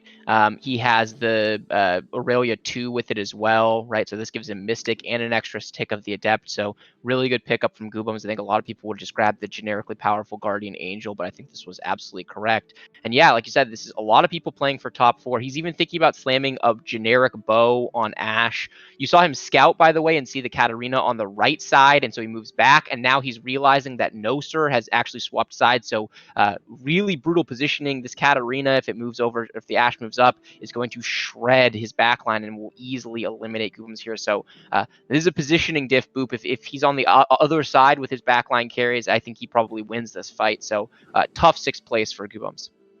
Tough 6th place, but that's someone who worked really hard for that 6th place. And I think that goes back to what you were saying earlier is top 4 sometimes is the best case scenario, right? And that particular case, I think a 6th place here is okay. Now we have Noster and ILikeHoboes both at 7 HP. Hobos might be able to access a couple more Ashes in the bank. And right now, looking at RamKev's board, is that a Talon, Bryce? It's a Talon, and this is a Talon. And it's great, right? Because this is part of what's fun about TFT. No one thinks that Talon is good right now, literally, right? No one wants to play a bunch of Talon. And RamKev proving people wrong and saying, you know what? I'm not going to win this lobby playing Talon, but if I get offered a chosen Talon and I've got this set of items, screw it. This Morello is, Morgana is among the best, if not the very best users in the entire set. I've got a chosen Talon. That unit is still really powerful, and I will build a kind of traditional 4 assassin Talon comp since you got the chosen assassin around it. And look at him, he's winning fights, right? He destroyed Goobums in the fight we saw 2 rounds ago. He beat RamKev here. He's on a 4 streak with this. So, I'm not looking at this and saying this is the strongest board that can be assembled in TFT right now, but he's cruising to a top 4 playing Talon, a composition that no one wants to play, which just goes to show the value of being versatile in your approach to the game. Yeah, and you never know. RamKev just might like playing Talon. I think there is a lot of value in playing what you think is fun versus what you think is good sometimes. And this Talon is most likely going to guarantee, love that wordsmithing, a top 4 here, 25 HP on fire, a Shojin's, kind of a throwaway item right now, especially since a lot of his units are already fully stacked. Might be good on the Pike, like the Frozen Heart on the Pike. But the other thing that you have to think about too is the synergy between the Dazzlers and the Talon. The Talon gets to stay alive because the Dazzlers are taking away a lot of that attack damage that would burst that Talon down. Also, there isn't as much CC in the late game as we were used to back in the day. So you've actually seen a lot of Zeds, a lot of other assassins drop the QSS. And you're seeing the Talon do that right here and right now with the item choices here. With the Morgana in the front line too, just to get that ult off a la Ari from back in the day. And really, really like what you saw at the end here, where he didn't have time to full scout, right? He spent too much time during his turn. And so instead, he just does a generic swap at the end. A lot of value can be found in just assuming that your opponents are really good and are going to make these correct decisions. And this is the first time we've looked at Hobo's board in a while. He's got what is commonly referred to as Chinese Nunu on the North American server. A lot of players on the Chinese server love to play this Nunu 3-star carry with the Gunblade. And so, we're talking about Hobos being open to anything and everything. This is case in point. Look at the 3 7s in a row. If this was Vegas, we'd be millionaires right now. Yeah. You want to go buy some lotto tickets? No, that is, yeah, let's do it. You pivoted immediately. I love it. Yeah, pivot. Yeah, exactly. I have no true values. So basically a strong tap on the bottom, I'm there. You know what I mean? Like, hey, let's go over there. Okay, cool. Wait, why am I here now? Anyway, RamKev is going to be who we're looking at. 7 HP, tied with 2 other people. This Warlord comp is legitimately a little terrifying from Noster, but will this Katarina be able to get more than 1 unit on that ultimate? Yes, but the Morgana does survive through that initial ult and is able to get a second ult of their own. And this Talon comp, you love to see it. You love to see it. Talon. It's worth noting that Noster's board is a pretty mediocre Warlord board. It is very uncommon to top 4 with a board like that. So much so, actually, they were typing in chat that Noster just typed, I have no idea how this board is a top 4. I don't know either, buddy. Sometimes it's good the way positioning and things work out. Guubums was talking about that positioning diff in their fight, which probably does make the difference between a bottom 4 and a top 4. It's all the little stuff coming together, right? Preserving the HP in the beginning, making the transition efficiently, etc. This does very much feel like DQA's lobby to lose, though, yet again, Boop. I mean, already with a chosen mage, Lilia, that is a 5-cost chosen, friends. That's a 15 gold unit. This chosen is disgusting, by the way. It will sleep half the board almost instantly.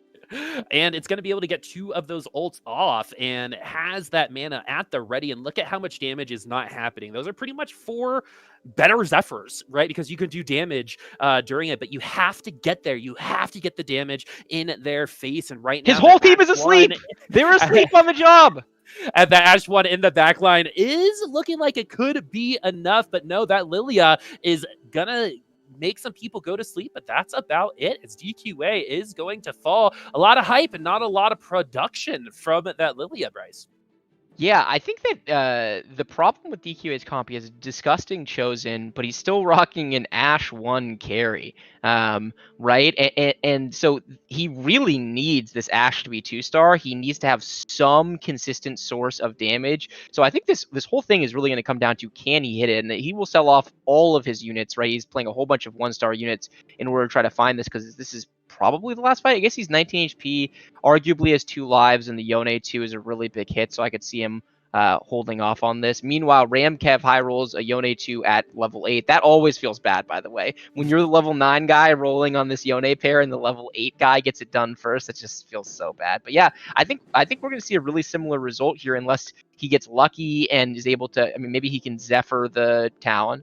Really smart by RamKev, moving his entire carry row back 1, right, so that he couldn't get a really good, valuable Zephyr off. So love to see that micro. Yeah, and I think these sleeps are actually a little bit better, as the Lux is going to be delayed on that ultimate. Only getting 2 in that snare. This second sleep, though, might be the game changer for DQA. Only 1 unit, but 1 good snare could take a couple of these people out. But no, it is going to be the Yuumi keeping everyone alive, and DQA gets a second lobby win. This might end up being a pretty short day today, Bryce, as we enter halftime with someone with a perfect score. Yeah, you don't see that every time, right? A lobby of a whole bunch of really evenly matched high elo players where one person back-to-backs. DQA, certainly one of the strongest players coming in here, is part of that kind of core 4 that's been dominating on ladder recently. So you combine, a lot of good prep work and having the right approach to the game right now with a little bit of luck, and he didn't just win these 2 lobbies, Boop. He really did smash them. I mean, the Andy lost a couple of fights here, but a little unlucky to never find his Ash 2. I think if he had found Ash 2 earlier, he would have just cleaned up right away, and he might have had another, 50 plus HP win. It's very rare that you see someone take both lobbies in a row, and even rarer to see that happen with them leading the entirety of the day. So I don't believe DQA has been lower than first place by, round 3-1 today. So DQA right now has 2 first places. RamKev has 2 second places.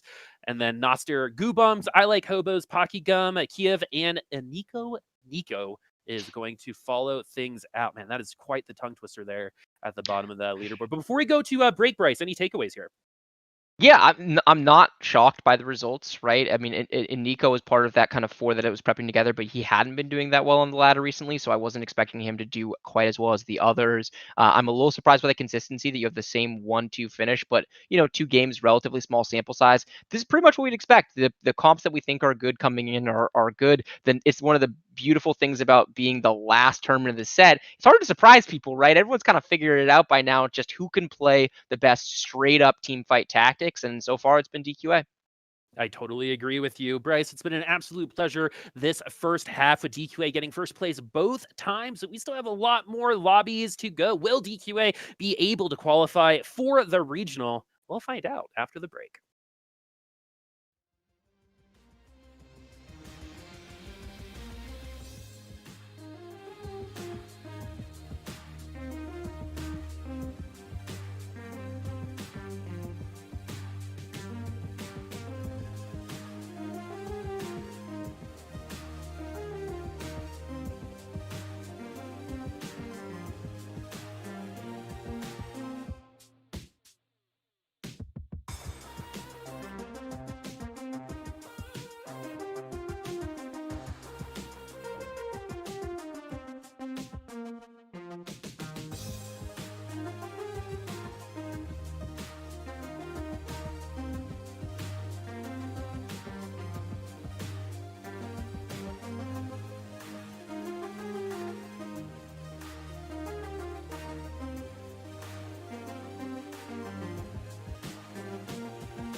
Hello, everyone. Welcome back to the B&B. That's the Boop and Bryce NA qualifiers and maybe a bed and breakfast in the future. Like I said, I am Boop here with Esportslaw. Bryce, we're 2 lobbies in. DQA has a 2-game winning streak, which means that he's got 20 points. And the way that you win is you got to get to 24 and then win a lobby. So only 4 points remain for DQA, and then it's going to be that lobby win or 40 points to come in after that for him to wrap up his spot in the regionals. But we've talked a lot about DQA. Let's talk a little bit more about the bottom side of the leaderboard and how we can maybe move ourselves up as we take a little quick look at the scores before we go into this next set. So we have Aniki in on the bottom side. We have a couple different players like Kyivix and Pocky that could potentially continue their climb, but DQA is cutting their time in half. How do you go into this from the bottom side of this leaderboard? It's hard not to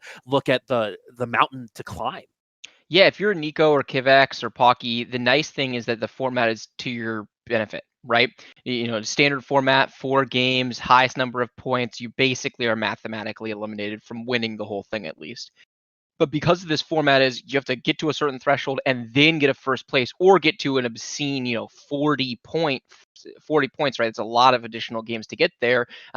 We're in a position where, hey, listen, like they need some people to do them some favors, right? They need DQA to not keep winning every lobby, for example. But if they can put themselves in a position where they get first or second in this lobby, they're really right back in it, because then you're really only one more lobby away from getting above the 24-point threshold yourself, and you can easily snowball that into your win. So, this is not a format where it's just the highest number of points at the end takes it. It's get above the threshold and then get your win. So, if you're DQA, awesome that you've gotten these 2 firsts, but you'd rather, take your second, and then start throwing home the first, right, once you're over the threshold. So will he be able to keep winning? Only time will tell, but you're not out of it if you're one of these people at the very bottom, which is, basically the best you can hope for under the circumstances. I actually want to talk at the beginning of the game. We can kind of talk philosophical concepts because, again, a lot of different but the same things happen at the beginning. Nothing that you see. It's all about just getting to your items, figuring out exactly how you want to use those, if you're going to slam them, if you're going to win streak or lose streak. And we'll talk about that in a second. But something that I want to really emphasize is that TFT is about consistency. It's not necessarily about the person who won that lobby most recently. I believe there were a couple fight nights where the winner didn't win, right? It was just the most consistent throughout an entire day. So there is, I think, a risk sometimes of peaking a little bit too quickly, potentially where DQA is at the top side of this leaderboard. Maybe all the good games have already been played. I know a lot of people think like that when it comes to not just, sports, but when they're going to perform, if they're a musician or something like that, you got to go in knowing that there's still room to grow. But if you're DQA, it's more so about maintaining, and that can be pretty taxing. Yeah, it absolutely can. I mean, it's a blistering pace, right? It's not something we can expect from him reasonably to keep winning. Maybe he can pull it off, maybe not, right? But it is an interesting dynamic, and I completely agree. Look, in order to win lobbies of this caliber, you have to both play well and get lucky, right? Mm-hmm. And this is the thing that bothers me when people are making these arguments about TFT being a luck game. And it's like, yeah, I mean, it is in the sense that there's a lot of variance in an individual game of TFT, and so that means the best player is not going to win every lobby that they are in, but much like there's a reason why you see professional poker players making money over the long run, time and time again, making final tables and winning tournaments, right? It's the exact same thing in TFT, where the game is about having this unbelievable opportunity to express skill within an environment that also has a meaningful amount of luck. And so that consistency you're talking about is everything. It's how do I turn my high rolls into a first and my low rolls into a fifth or a sixth or whatever it is. So DQA has proven to us already that he can turn a high roll into a first, right? He knows how to look for his win conditions, convert some amount of luck in the game into a snowball that ultimately gets him first place in the lobby. Is the game going to keep throwing that at him? Maybe. Or maybe the game gives him a curveball here and he gets put into a much tougher position. How does he react to that, right? That is the true test of a champion. I totally agree with you. And even going back to the poker metaphor, it's like even players like, Phil Ivey versus Daniel Negreanu, right? It's like they play poker differently, but they both play it well, right? There are different Yes. ways to express your skill in this game to come back to the similar point where you're just two sides of the same coin, right? So while someone might be very aggressive like DQA, there are people like Asian Gamer who like playing Zed and is gonna completely nosedive in terms of HP until you hit that Z3, level out around 30, 40 HP and then potentially win that lobby. And that is a correct way to play TFT too. And that's why this game is so awesome that, like you said, the different permutations, the machinations of everything that could happen and making one singular decision based off of all of those possibilities. I've been helping one of my friends learn the game, and that's definitely really overwhelming for some newer players, which is like, oh, but I could do this or this, and they both seem equally good. And you might not understand the impact until 3 or 4 rounds later, right? But recency bias might take you out of that a little bit. But that's kind of like me waxing poetic and saying there are different ways of playing TFT, and I think we have that on display here on this particular lobby too, as guubums seems to be taking it a little slower versus DQA, and they're both part of that, group of 4 that practiced for this event. Yeah, and I love to have the philosophical conversation about TFT. We could just ignore this screen for the next 15 minutes and just keep going, because I think there's so much interesting to unpack. I mean, one of my favorite moments is when I'm hanging out talking with other really high elo players, and we look at the exact same spot and we fundamentally disagree about what the correct play is. And it, like you said, it's not that either of us is right or wrong. It's just about what your style is. What are you trying to accomplish? How open are you versus inflexible are you, right? And it's really easy to do these comparisons when you talk about someone like Asian Gamer, right? Someone who's like one tricking Zed, for example, is going to be in a position where they are they're not going to slam a giant slayer early, right? Because that is it's a Zeeks and an RFC, and if it's not a Zeeks and an RFC and you're playing Zed, you are trolling, right? Whereas a flexible player is like, man, giant slayer is great on Ashe, it's great on Ari, there's a lot of value, whatever. Like, I'm going to make this happen, right? And so it really does depend what the correct decision is based on the game plan you have going in, your approach to the game. Yeah, I mean, those mono players had their day in the spotlight with Blade Masters and Mechs last set, and that was arguably the better way of playing TFT. I think flexibility on this set and on PvE is going to be rewarded more so. But again, those mono players, those static players, have a space in TFT, and that space can be one full of victories as well, depending on what the patch is for you. Because someone like Asian Gamer is going to be much more affected by a patch than someone like you, who's going to be a little bit more flexible. Yeah, and we're talking about DQA a lot tonight, right? This guy who is at the top of the lobby, he has played different stuff both games, and if you look at his profile in general, he's leaning into the stuff that's strong, but he's pretty flexible within the stuff that is strong. This is a guy that was a one trick at the beginning of the set.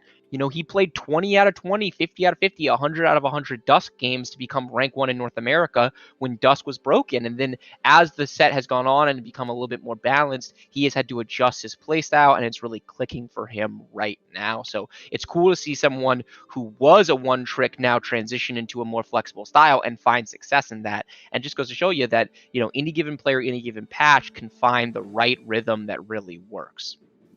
Also, still a teenager. As a music major, all my life I had to compete against younger teenagers who are better than me. That's like the hardest part is they were better than me. You know what I mean? There's no question about their talent. I just hate that they were 10 years younger than me, even when I was 19 at the time. And I think DQA is really showing exactly where the younger players can come through this TFT community and still continue to make some noise. As we're looking over at his friend guubums now.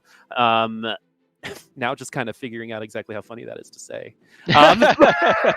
As it's like seeping into the front part of my brain. But we have a fast attack Nikali jumping into that back line. A lot of tier 1 units, but these are and a Thresh, but these particular tier 1 units aren't awful units on their own, and that Thresh shield was actually pretty clutch there. Yeah, this Janna Thresh combination is a notoriously brutal one to deal with. The double shielding, right? You see, they're just constantly shielding this Akali over and over and over again. It looks like Pocky's going to win this fight, but they just keep the Akali alive to pump out massive DPS. Like you said, not usually tier 1 units bad. Akali tier 1 in stage 2, very good. Very powerful unit doing a lot of damage. And by the way, we've had no reroll games. We're going to see our first reroll game this time, as you saw him facing off against Pocky's board. Pocky slammed an early RFC. He had a Zed held on the bench. He's got a cultist opening. I would be very surprised to see him go anywhere other than straight up forcing Zed from this spot. And I think that forcing Zed is something that if you're doing it alone, it's almost a guaranteed top 4 if you hit all your pieces, right? A la Asian Gamer. But if you're doing it with someone else, you might hold hands into the bottom 8 instead. Unless someone's getting overwhelmingly more lucky than you when it comes to getting those Zeds. But we're still waiting to get to 10 gold here. This is a pretty strong comp from guubums again. Just tier 1 units, but those shields from that Janna and that Thresh, so annoying. And they keep hitting that Akali. And remember, Thresh will always throw that lantern to the lowest health unit. And the way that that Akali is working, it happens to always be that lowest health unit. If it wasn't, and that Thresh shield kind of whiffs, we might see a different result. But this Akali is going to stay alive through 2 different rounds at like double-digit HP. Yeah, for sure. And it's cool to look at the complexion in the lobby. You got a Nico all the way on top, right? So you've got a different take, and it'd be fun to check out a Nico's board and see what he's streaking with. Meanwhile, guubums doing what he does, which is prioritize these early Janna and Yuumi units. There's a lot of value in them. They can go both towards Ahri and towards this Ashe composition. There's a lot of magic damage out there right now, so splashing them, or splashing the 2 Mystics early and keeping it throughout is really, really good. So yeah, it's fun to look at kind of how he's playing the early game with that, opting into the value of the Akali, and then you see him now bench the Akali. He is, considering selling this unit that was already his carry, but he knows it's going to fall off, and it's not something he can keep carrying moving forward. We're already kind of maxing out on that value, especially after these NPC rounds. You can assume that everyone has increased in power level. I think that's a pretty safe assumption, unless you are considering continuing to lose streak. So you might not see someone slam all their items. In particular, guubums didn't really get much out of those Krugs. We do get a locket on this Janna, and we're going to be able to spread the love of that shield on the front line, which is totally cool with a couple of those assassins as we move over to Iniko, who happens to be looking at that comp. What a beautiful transition, by the way. Beautiful. Absolutely wonderful production always from GiantSlayer. But shout anyway, out to GiantSlayer. They're the best. Yeah, exactly. So Fortune, it's a Fortune gamer again for Iniko. You love to see the Fortune start. In Fortune, playing Fortune while win streaking is about as good of a feeling as it gets, Boop, right? You're getting the best of both worlds. You're generating this extra gold round over round, and you are also generating the gold from your win streak and being 100 HP. Iniko, who has really struggled in these first couple of games, has found footing that, let's do the scariest caster curse. He cannot bot 4 from this position, Boop. He is too strong. There is too much value, right? So we'll see how that one shakes out. Hopefully I have not screwed our man Iniko here, because this is a very good spot to be in. Sometimes as a caster, you got to like throw it out there. And if you're right, you're just like a legend. You know what I mean? And if you're wrong, no one remembers. So like, what's the backlash, Yeah, let's just lean into it. This casting thing, this is fun. I'm enjoying it. He levels all the way to 7 on 3-2, by the way. And Nico's a wild man. He was 6 on 2-6. He is 7 on 3-2, all while playing Fortune. So it's fun. It's fun to see a player who's, struggled a little bit early, find his footing in a game, and then play confidently and push it. He's not just taking the line that most people would take from here. He is saying, I think that I can actually make all of this gold back. I'm going to be able to snowball my advantage by getting access to these 4-cost units earlier. Let's do it. I'm not going to hesitate. I'm going to fire that level 7 on 3-2, and maintaining his win streak and his Fortune gold. And so coming back up to 50 gold is going to be much quicker from someone like Iniko running Fortune while ahead. And again, I want to emphasize that you can run Fortune while ahead and behind. It doesn't really matter. I prefer to run it in this particular situation because it's a win more situation, right? You're already winning. You're already winning against these boards. So you're already developing a lead, right? And the money, just 2 or 3 gold for me on the ladder is a free reroll. Right, for these players, it's potentially a 5-cost chosen later on. It's the difference between 39 and 40 gold when it comes to econing. And like you said, Iniko, assuming that we're going to be able to make this back by winning or losing, so we're actually in a kind of a win-win condition for Iniko in terms of how the rest of this game can go. I mean, both versions of Fortune are going to be just fine for him. Yeah, I'm a big believer in not necessarily leaning too hard into the fortune loss streak. We're seeing the power of the fortune win streak. This is challenging. It's, you know, the fortune units are weak. It's this energy that's adding no combat power to your board. So this is not an, if you could just say I'm in a fortune win streak every game, of course you would do that, right? But to your point, it doesn't so much, he would prefer to keep winning, right? He's win streaking. It's getting him so much extra gold every round to stay at 100 HP. There's a lot of value to that. But if he loses the next round, it's not the end of the world. He can just win the round after that. He gets a little bit of kind of rubber band makeup gold from having now of, you know, one loss to go onto his fortune, right? So he's just in a great spot. I am feeling no regrets so far, Boop, on my he cannot bot for from this position comment. We'll see, you know, how long I'm able to say that for. I have rarely seen this kind of game move into a bottom 4 situation based on the sole basis of you're already so far ahead.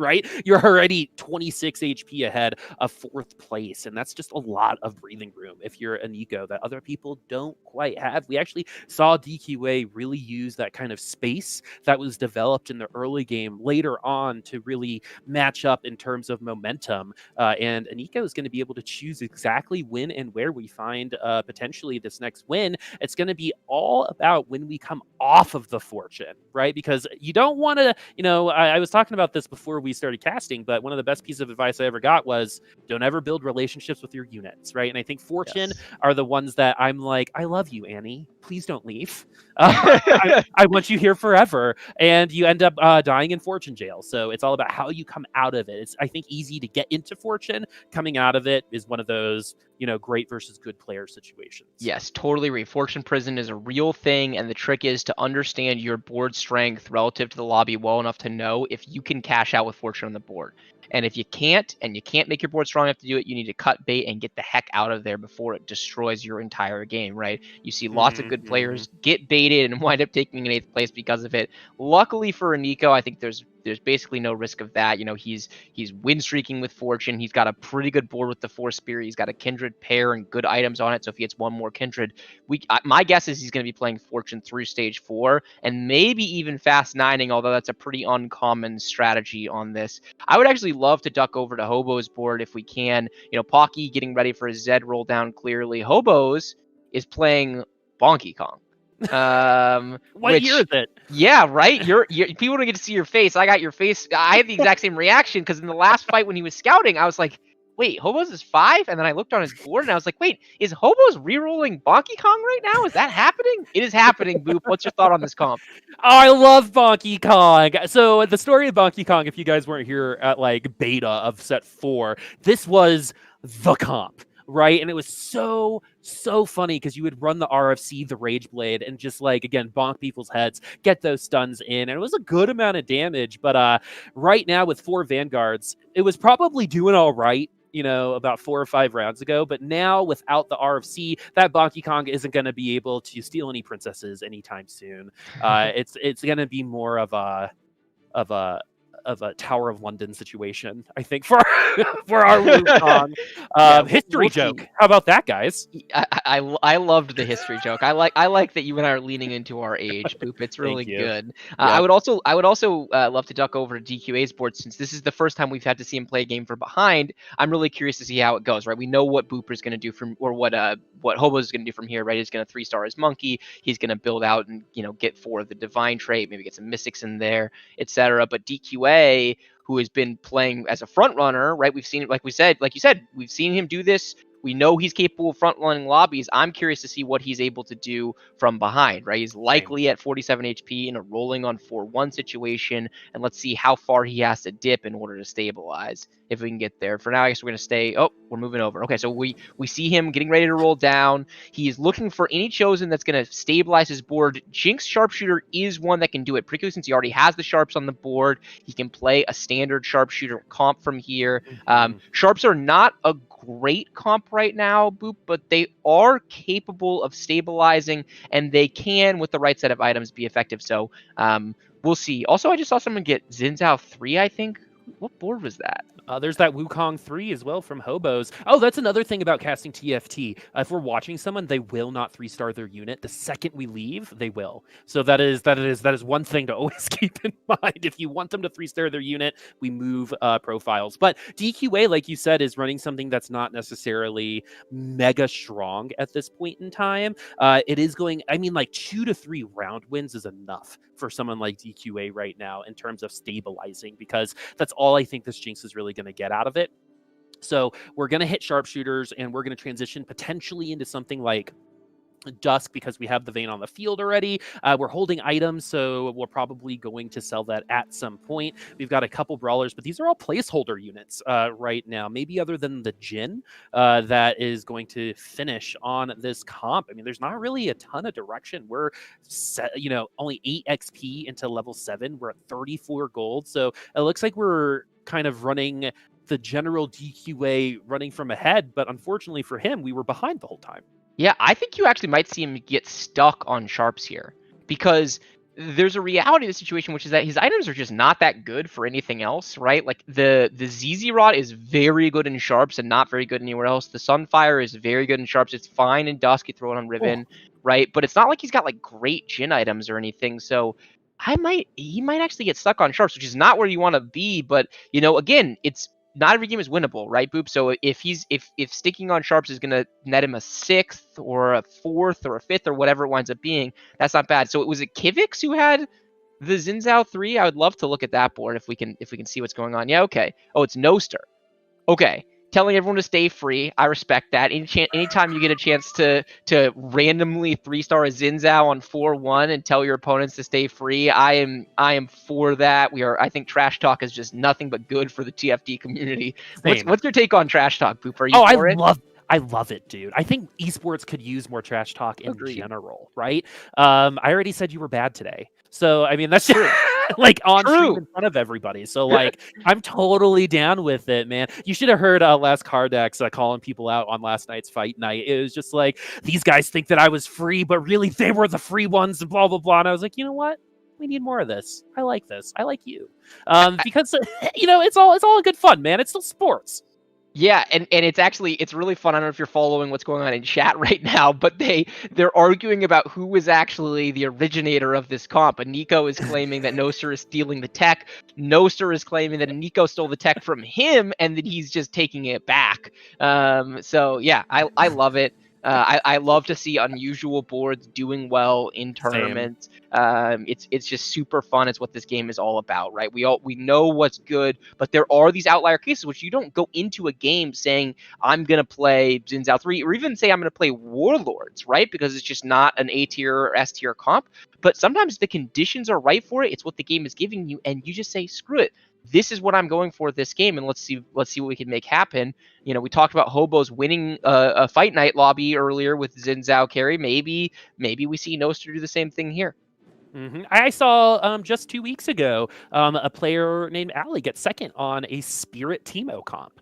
Because it was like the lobby that it was in, right? It was like a tier 3 Yuumi with Teemo and Sharpshooter Splash with 4 Spirit. It was really, really cool. Tier 3 Yuumi is absolutely terrifying, by the way. But I think one of the more like underrated, like hidden carry types, if it fit into more late game compositions, I think we'd be seeing a lot more Yuumi. But I think that goes to show how well this game actually got balanced near the end of this set's life span. But ILikeHoboes, DQA, both players who like to start fast, starting very slow right now. We've got Pocky and Kyivix following that, guubums and Noster, and then RamKev and inikoiniko going to be finishing out the top 2. And Ram actually also only needs, I think if he gets a 2nd or 3rd, will hit that 24-point threshold and will just need a lobby win. So DQA just needs 4 points to hit that threshold. But knowing where DQA is right now, we actually might not see him get to those 4 points after this lobby. But you're seeing the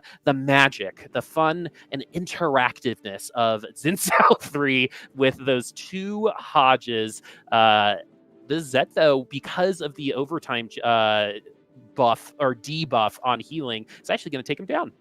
Yeah, and not just the overtime buff on healing. Remember that Zed is stealing AD each auto attack. So I don't know how much AD that Xin Zhao had at the end of the fight, but it was close to 0, right? You got Zed wailing on you for the entirety of a fight. You're not going to wind up doing very much when it's all said and done. So yeah, tough and tough for Noster, right? When you look at that, because I think it's very unlikely that he's ever going to beat the Zed player, right, with his composition, Yep. unless something drastic changes. Meanwhile, we're looking at RamKev also playing Warlords. Probably not going to find a lot of Xin Zhaos, though, Boop. Man, my friend hit an ASOL 3 before I found a single ASOL last night, so I'm just getting like flashbacks of how much I hate my friends now. But RamKev is, doing a little bit of the same thing, running a very similar comp, but 9 of those Xin Zhaos are already gone. So if you even want to tier 2 that Zen, you have to work with what is left, what is available, and you've got to know that some people have probably passively picked up some Xin Zhao's. Noster, though, the game pretty much was like, here, take this. Here's a Xin Zhao game for you. And so we're going to see him do just that as DQA barely makes it to chickens, and you only needed 4 points, buddy, but it looks like we potentially might see him go or need a 5th lobby to get to those 24 points. In terms of separation, iniko at the top side with that fortune comp, like you said, your prediction might ring true. Everyone else kind of competing for that 2nd and 3rd place spot right now. Yeah, no, that's exactly what it is. iniko has transitioned into an RE comp, looks pretty strong. Not like destroy the whole lobby and snowball it out from here, but he has such a big lead, both HP and money wise. It'll be interesting to see if he's able to actually turn that into a top 1. You do have a bunch of comps that are pretty good right now. Nothing that seems like on track to be like the standard. This is the comp that we expect to win lobbies. DQA did get stuck in sharps, as I thought he might. He did make it to level 8. He's rolling. He's been sitting on this Aatrox pair since we saw him. Not the spot you want to be in if you're DQA. Maybe this board is capable of winning fights. It doesn't look awful. Doesn't look good either. Okay, that's really big. 2-starring the Aatrox. He now actually has frontline. So this is all going to come down to whether or not Zed gets stuck on some of these vanguards early. No QSS on this means that he's going to get Sejuani CC. Can Sejuani cast a second time, or is Zed going to kill it? Okay, does not cast a second time, but there's so much CC coming out from sharpshooters. Doesn't matter. Zed over sharps and DQA. First 8th, really bringing meaning to the first Wraith mentality. 100%. This Bonky Kong's going to be the last remaining unit available for Hobos, and it should be taken out by this Ahri. Like you said, we have got into that Ahri comp. I believe that is a chosen Ahri as well. And so we only need the 1 mage remaining to try to get him in there. We're actually really close to Ahri 3. Only 3 more necessary. So we're going to get 4 Spirit Bombs potentially on this board. And if you could survive through 4 Spirit Bombs, iniko probably doesn't win that round. And that's totally okay, because we're almost double the HP of 2nd place. And I think that goes to show where set 4 is kind of going. I think a lot of people have figured out their set 4 and are playing it exactly like they should, which is, I think, why we're seeing 3 rounds in a row where the person leading the lobby develops a huge lead. Not something that you see very consistently in some other tournaments. Yeah, I think that's fair. I also really liked what we saw from iniko there, where you see him scouting to understand where his opponents are and what positioning should look like, but he's also scouting and looking for Ahris. He sees that he thought no one in the lobby was playing Ahri. He looks at Kyivix's board, and Kyivix randomly picks up a chosen Ahri. So my guess is you're going to see him stay at level 8 and roll for Ahri 3, but he's going to wait for Kyivix to die before he starts rolling it down, which is going to significantly increase the chances that he's able to find Ahris in his roll down. And so Kyivix is at 3 HP. Guubums is at 1. DQA already eliminated. So our group of 4, actually, all the hopes are on iniko right now. They're undefeated in terms of the lobbies today, with DQA picking up the first 2. Will iniko continue the win streak for our group of 4 that came in playing set 4 to win this particular tournament? So far, it's looking good for that group of friends. These Aries, though, are going to have to do some work against this Xin Zhao. But with that Jeweled Gauntlet, things might end up falling that way. And with that Aatrox pulling everybody into one big clump, that first Spirit Bomb's not only going to take one, the second one's going to take the rest. But I don't know if we're going to be able to see this Ari push through this Xin Zhao. This is looking like a loss so far for Iniko, as Noster going to be leveling things out at 44 HP, still 30 behind Iniko. Yeah, we saw the Zed matchup and how much Xin Zhao struggled in the Zed matchup. Conversely, the Ahri matchup pretty easy, because by the time the Ahris have actually casted in the fight, Xin has casted 3 times. It has boosted the heck out of its MR, and because it's a 3-star unit, it is just way too tanky for those Ahris to get through. So I think that's going to consistently be a loss. Maybe the RE3, with the Jeweled Gauntlet crits is enough to be able to actually burst through that Xin Zhao. But until Iniko gets that RE3, I think he's going to have a lot of trouble winning that particular matchup. It might be worthwhile to pray to the Mort God, so maybe the double Hodge hits double attack damage instead of healing too, so you're not able to get that healing back, but that front line's not going to last as as well. I love this chat, by the way. I love the chat too. I'm really enjoying their bantering back and forth. He actually made the exact point that I was going to make as soon as you're done with that thought, which is, I'm really surprised that in a lobby where 2 people are running 4 Vanguards, that no one was interested in the Last Whisper, right? I mean, we have to see all of their individual boards, what unit would have gone on, what item they took to actually make the decision, right? As we talked about, TFT, just so many layers of decision-making happening. But I'm very surprised that no one wanted that Last Whisper, because it feels like it's so high value in this particular lobby. And by the way, he levels to 9 here instead of staying 8 and rerolling for RE3. It's a more consistent strategy, right? And he can still find RE3 here. It's just harder because he has spent so much gold to go to 9. Sorry, these double R's No, are cracking me. This is exactly what you watch TFT for. Look how quickly they're attacking as well because of that spirit buff. So the second ults are coming much quicker, and we're going to be seeing a Rage Blade with that Ari instead. And once more, that Healing Hodge should be more than enough to help that Xin Zhao take that victory. So Nico's going to get back onto the board with that win, and we're seeing the effects of winning early with Fortune, and we still have 20 gold at level 9. So the amount of economy that we just got as extra to get here at level 9, you can pretty much guarantee came from those Fortune payouts. Also is worth noting that he is now officially in the top 4. I did not macro cast or curse him by saying it was impossible for him to bot 4 from that spot. Feels good, man. There it is. And so you're 100% right now on official bets. Nothing is official until you say, I'm saying this. Right. The other mistakes, those are just learning experiences. Anyway, you can tell like we said, any issues is an opportunity to learn for the future. Exactly. It's like my preschool days where it's like, it's about the journey. It's you got to go from A to C, and B can be whatever direction you want. You might think blue is red, but that's still a journey. And so, kids are weird. Anyway, Pocky is running a 6 Warlord comp. Lots of Warlords and not a lot of Legendary comps so far today. The power levels of these comps aren't hitting like the max powers that we tend to see with like the tier 2 sets, the tier 2 Yones, the tier 2 Lilias. We haven't really seen that so far. More traditional meta comps that most people tend to pivot out of by 6.3, 6.4 are sticking around much longer, and we already have 4 eliminations. And it just goes to exactly what we talked about at the outset, where in a, what is the difference between ladder play and a tournament play? And in a tournament where there is so much more pressure on your board on a round-over-round basis, it's hard to get some of these kind of dream composition power levels online, particularly with how the complexion of the first 2 lobbies went, where you had DQA basically blitzing people out of the lobby, doing extra damage throughout, right? And so it means it's harder. And this is a lobby where you could see people get to that, right? I mean, Nico is already level 9. He's probably 30 gold. Will he go for the RE3? Will he open his Chosen and go for a legendary Chosen, right? There's a bunch of different plays that he can theoretically make from there.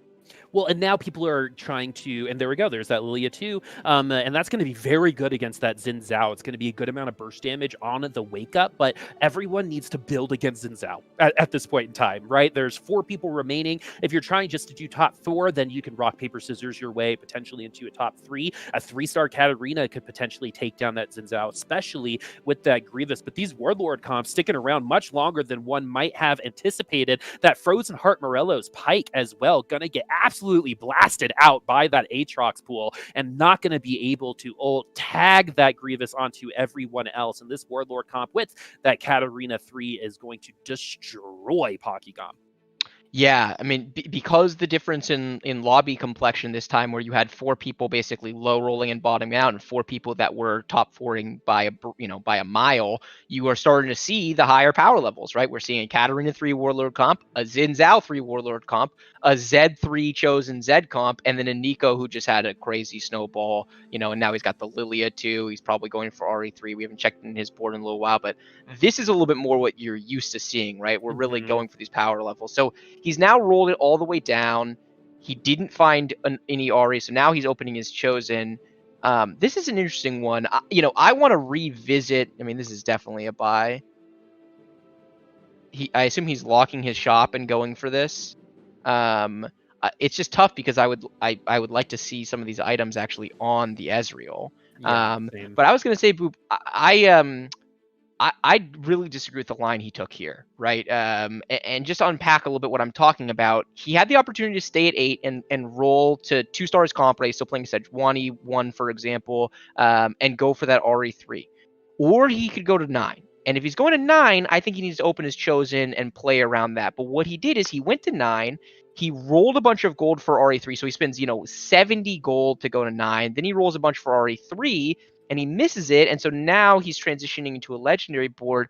I really don't like splitting the difference here. I think if you're going to go for RE3, you roll your 100 plus gold at 8, and you give yourself a really good chance of getting it. It is super unlikely you're going to spend that 70 gold to go to 9 and then hit the RE3. So I would not like to play around that. And I think it's going to cost him. I really do. I think it's harder for him to win this lobby now than it should have been.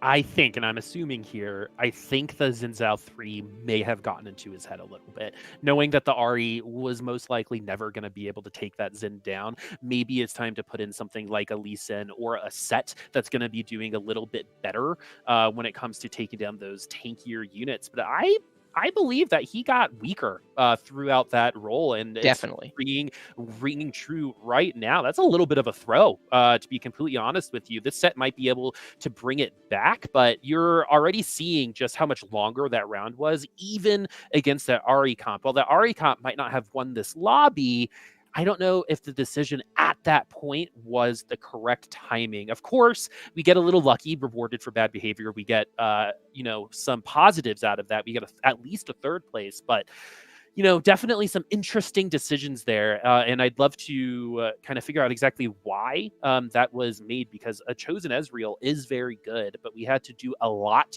to get there. And you got to give him some credit of seeing this particular play, but we were so close on that RE. We were already in the top 4, Well, yeah, and we have to be realistic with the fact that hitting this chosen Ezreal Dazzler was a huge high roll. Right? I mean, he opened so he rolled down to basically 0, and then he opens his chosen and continues to roll down. He basically had 5 rolls. He was at like 10 gold, 12 gold, 15 gold max when he started rolling for this Ezreal chosen. He has to lock his shop in order to get the Ezreal chosen, right? And sell his RE2 because he had to put the items on RE, so now he's got an RE1 in here. So, this was a very significant high roll that kind of bailed him out, but he could have easily I've rolled 50 gold and not hitting a decent legendary chosen, right? So he could have easily just open his chosen and gotten even weaker, and then just completely bottomed out. So yeah, I don't know. I think that we talk about high rolling and how to make use of that. We talk about DQA snowballing for victories.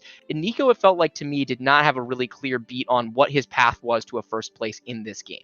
was at a little bit of a fork in the road and tried to walk down the middle a little bit longer than I think necessary. Iniko is going to keep winning, right? So we would love to eat our words. Casters love being wrong about these particular things, right? We want to see these things pay off, but you don't hit that Ezreal, we don't see Iniko here, right? So again, Totally. it is that high roll again, and that's where the luck I think creeps in terms of the RNG for someone like Iniko who's been playing, Fortune and RNG this whole time, so maybe just felt good about it, right? And sometimes that matters. How many times have you been like, I think there's a Zed in this Dex pack? You roll and there's a Zed, right? And Totally. so Aniko probably feels that exact thing, and his top end is now higher because of this transition. But is it enough right now to survive and win out the lobby? That's my question. Yeah, believing the heart of the cards is definitely a thing. I mean, I think that he can win this lobby from here, right? Like he just won a fight against the guy he's playing against. I think his board level is probably stronger, right, at this point in the time in the game than Noster's, but he had to get pretty lucky to get there, right? And that's the core point I'm making. I don't feel like I'm eating my words by him winning. I just feel like he made a relatively low percentage play that happened to pay off. Just like you see people go all in poker with the worst hand and ultimately win, right? This TFT never presents that black and white of the situation. It's a complex thing. True. I'm sure there's a defense for his play, and I'd love to talk to him about it, and I'm sure reasonable minds can disagree about it. I just think in this particular spot, the play that he made decreased his chances of winning this lobby, not increased his chances. He could still win the lobby from it, though.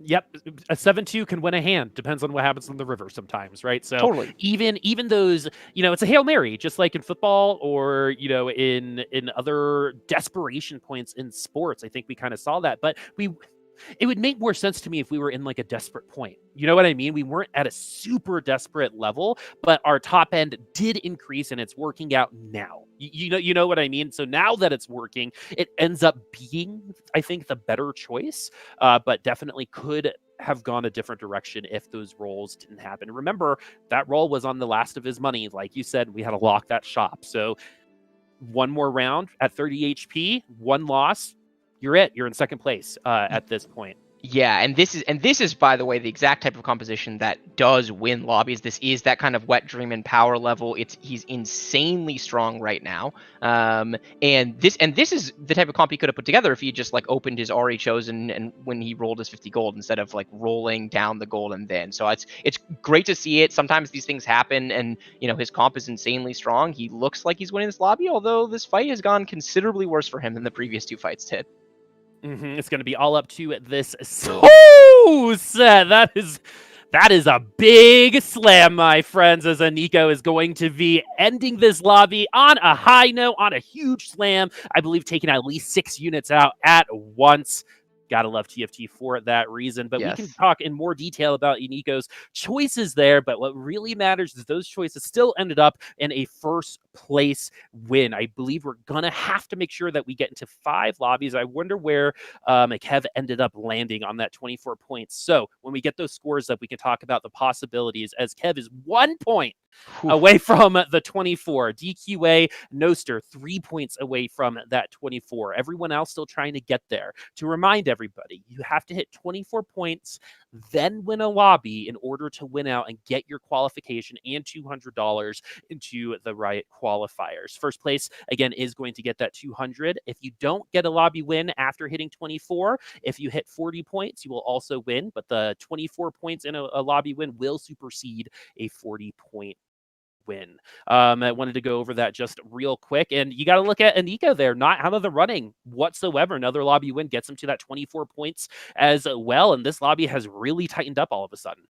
Yeah, and it's exactly what we're talking about, right? If DQA does not have a great game and get above the threshold, then we know we're going to a game 5, and there's a lot of people who can get to that threshold now. So the top 3 all pretty likely to get pushed over the edge, right, and get to that 24-point threshold for game 5. Not guaranteed, right? And if any of these, if RamKev takes a straight up 8th place, he's not there. DQA and Nostereleven have to take at least 6th place in order to get to that threshold, and then everyone else, Nico can get there on a first. Everyone else has at least 2 games still to go. So if you're Pocky, Guubums, Hobos, or Kyivix, you need to get to a 6th lobby to have a chance at winning. And if you're RamKev, you can literally walk away for 30 minutes and then just come back. In the next lobby, as you're guaranteed at least 1 point. So RamKev will be at that 24-point level. DQA needs a couple more, so I think we need a 6th in order to get there as well. But I mean, that goes to show, even though we hit 2 lobbies, with 2 lobby wins, 1/8 place, tightened up this entire thing, and could still be anyone's game, as we are going to start on Nostereleven once again. As we kind of start moving into the late game, this is where we start getting into some of those like higher tiered concepts of a TFT. You know, we started with, okay, these are the units that you want, these are the synergies, these are the items. And so now this is, I think, a really great time to talk about the thinking that's going on in a lot of these players' brains. Put yourself in their position, right? At first, let's say you are DQA. You just got last after 2 firsts. Where are you probably, where's your head at probably right now? Yeah, I mean, anytime you take an 8th place, it feels bad. But if I'm DQA, I just try to be short memory. I played great so far tonight. If I could have started the night and you could tell me that I would have, whatever he has, 21 points or 20 points, right, going into the 3rd game, I'm down, right? Like, that's pretty good. It's 21 points across 3 lobbies, right? And so, the way he's gotten there with the first 8th is a little unusual, but it's a great spot to be in. He's in prime position to ultimately take this thing home. So you just got to have a real short memory about that last one and move on to this game. All he needs to do is get 6th place to then be in a position for game 5 to win it all. I'm a little surprised that we actually haven't been seeing more Fortune gamers. They're usually at least like 2 that kind of attempt to go something like Fortune to start things off. We're going with an early brawler chosen here for Noster. I don't know how long this Tom Kench is going to stay here. Probably not that long, but what do you think about this early chosen pick?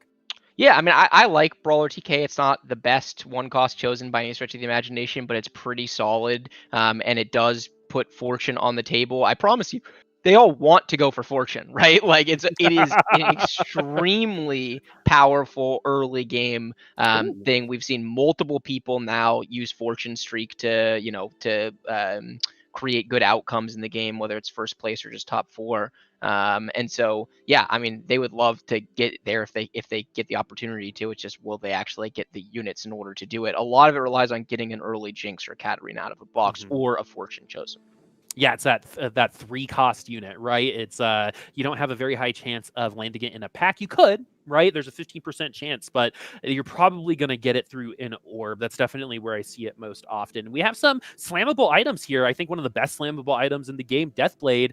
Very few items maintain their power throughout every part of the game, and I think Deathblade is one of those items that can take you through the beginning to the end of a lobby and find value the whole time.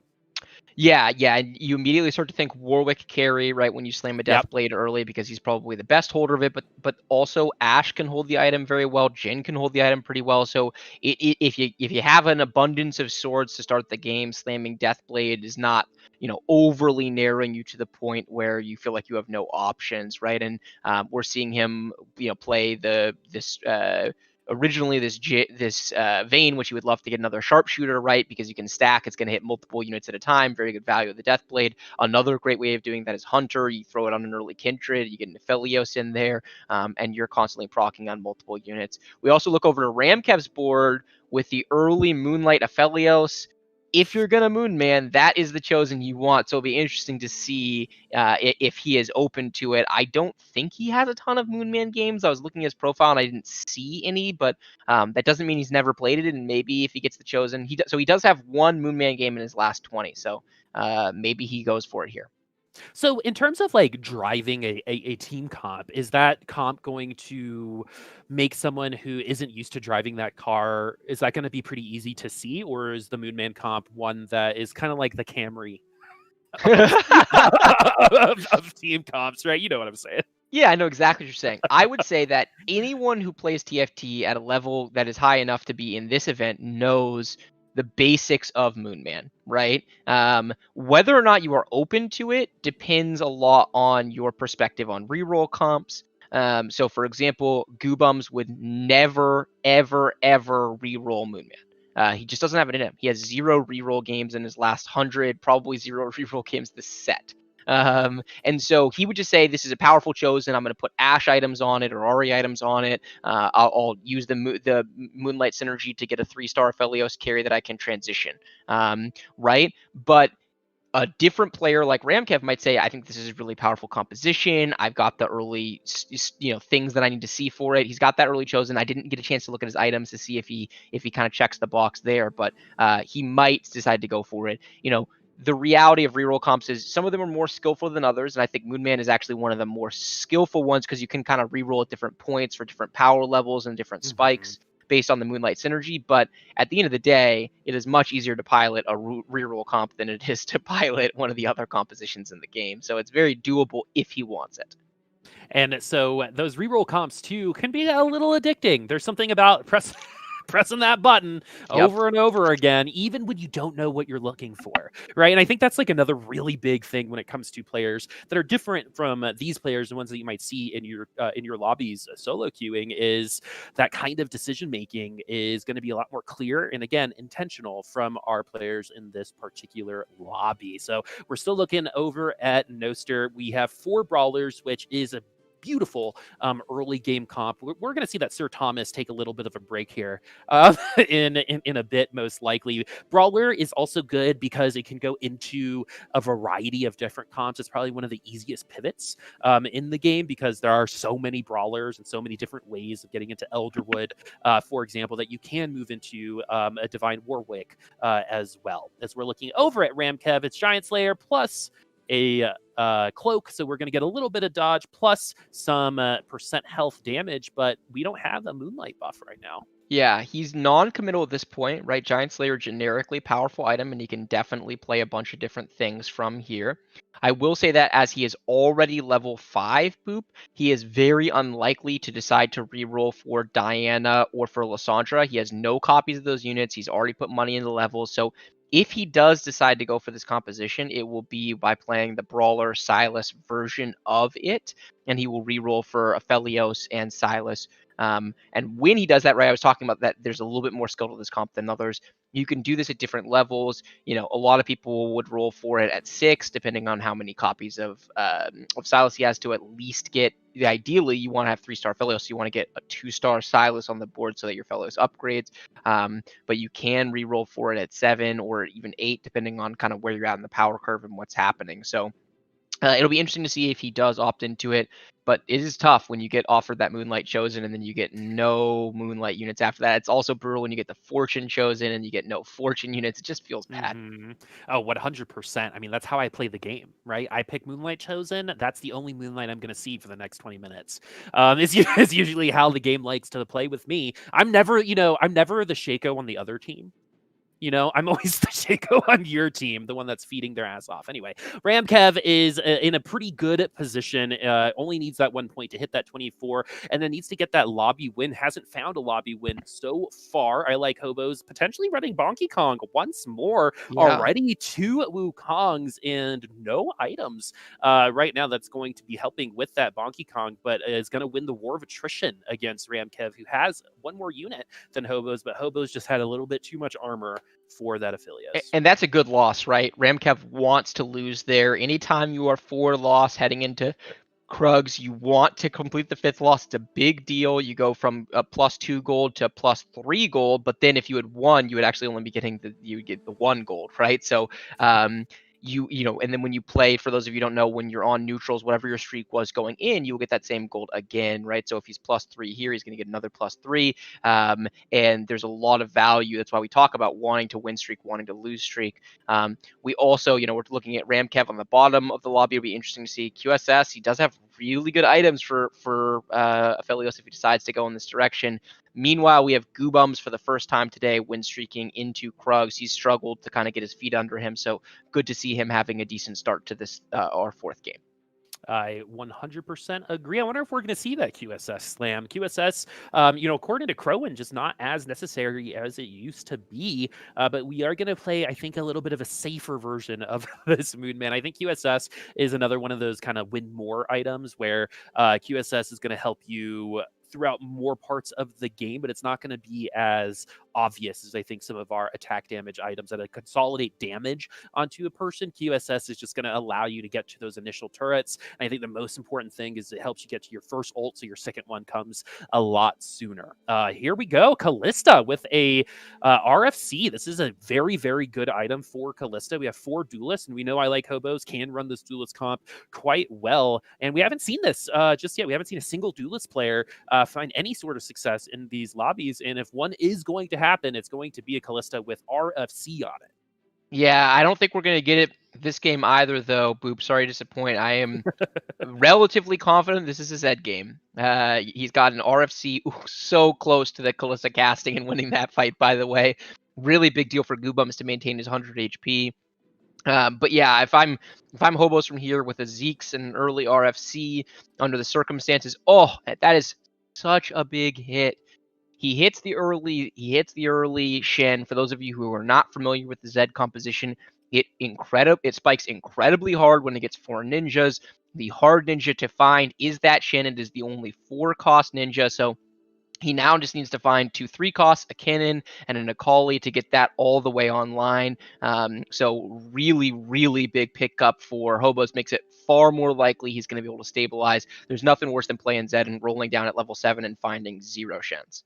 Exactly. And I think Shen is probably the unit the non-5 cost unit I see people rolling for the most. I mean, it fits into so many comps and complements Yone later on in a legendary comp so well with that adept plus that ninja buff once we do get that Akali and that Kennen online. And we got the hardest ninja to find first, so it's going to be easier to find that Kennen. It's going to be easier to find that Akali, but you know, also could be easier said than done if you're ILikeHoboes, who actually has a couple different directions, but the most obvious one is definitely that Zed. RFC on Zed is so good. Attack speed on Zed also so good because of that shade proc plus the extra damage from the ninja. That's where you'll see these Zed players kind of stop their bottoming out of HP and start maintaining, getting on fire, and potentially winning a lobby. But we're still a lot of Zeds away from that possibility for ILikeHoboes. We got good items, though.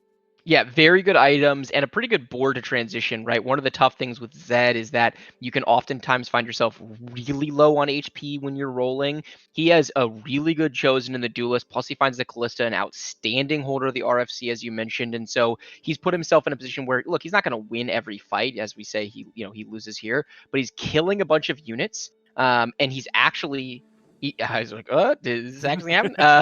But he's killing a bunch of units. He's preserving his HP. He already has that Shen. We know he's going to roll for the 4 ninjas on 4-1. So even if he were to get pummeled in his next 2 fights, he's going to wind up above 50 HP likely and be in a really, really good position. So overall, if you're Hobos, you're pretty happy with how things are shaking out when you're feeling like you're backed into a corner and forced to play Zed because of your items. So why roll at 4-1 and not a little bit later for this particular comp? Is it just that the ninja buff isn't going to have as much value at a 5-1 versus a 4-1?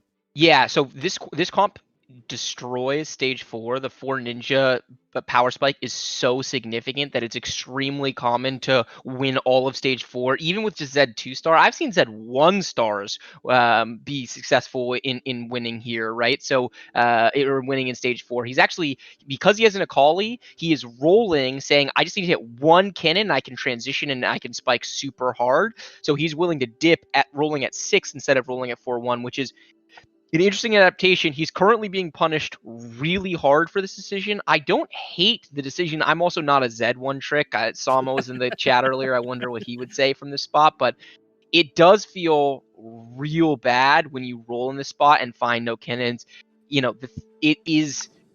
It's a less consistent way of doing it rolling here at 6, but he's already found the Shen, and so he's saying to himself, hey, the reason you wait to 4-1 is because I need to be level 7, I need to find Shen. I already have Shen, so let's take a shot at spiking right now. I don't hate the call, it's just you're rolling for 1 unit and you can easily not find it. I think this is a really good roll down to compare against Iniko's earlier from the lobby earlier, where ILikeHoboes, I think, had so much more information. And like you said, the 4-1 roll down is for Shen. We only need the Kennen, and we're actually going to have a higher chance of hitting that Kennen now than we are at level 7. So we actually might continue rolling rolling here at 6, or maybe even just passively get to some of these packs. But once we hit that cannon, we're probably going to continue winning is the difference, right? So it's kind of like a lot of people will level here if you're playing Fortune, get your extra unit and cash out, move on. And I think it's going to be kind of similar when it comes to that ninja comp as we go over to guubums, which is becoming a lot grosser the more I say it. But that's where my head's going. But we have another potential Zed player. But unfortunately for guubums, the Zed is at rank tier 1. There aren't any other Zeds, but this Hurricane with that bow, can work on a couple other people if we're unable to find this ninja. And that Moonman does make it to that tier 3, that Deathblade still hanging on. Yeah, I am willing to bet my caster career on the fact that Goobums will not be playing Zed from here. He just doesn't do it. He doesn't play reroll comps. He's looking at a board that's pretty fraudulent overall, and so I would be surprised if he did not roll a little bit. He opened up his chosen, right? So he's going to roll to stabilize and find a new chosen on 7 and then try to push 8. He's pretty healthy, and even if he were to be offered like perfect Zed items here, right? If he gets another bow, so he gets the RFC and a sword for Zeke's, he would just look at that spot and say, I can play other stuff more consistently. Yeah. He believes in his ability to outplay his opponents without backing himself into a reroll corner, and so he's just not going to do it. But I'm glad. Yeah, and he finds the Shen right away. So this is just, this goes back to the conversation we were having earlier where some people can look at a spot and say, oh my God, this is so good for this, right? A Zed player might say this is insane, but for him, it's, hey, this is a good spot to do other things that are not Zed. I expect to see him slam this at least a Zeke's, probably a Ginsu's in addition to the Zeke's. Right, the Runins is pretty bad on Ashe, but very good on Warwick. So he might put that elsewhere for now, just to see where it winds up, or he might just throw it on Ashe for the time being.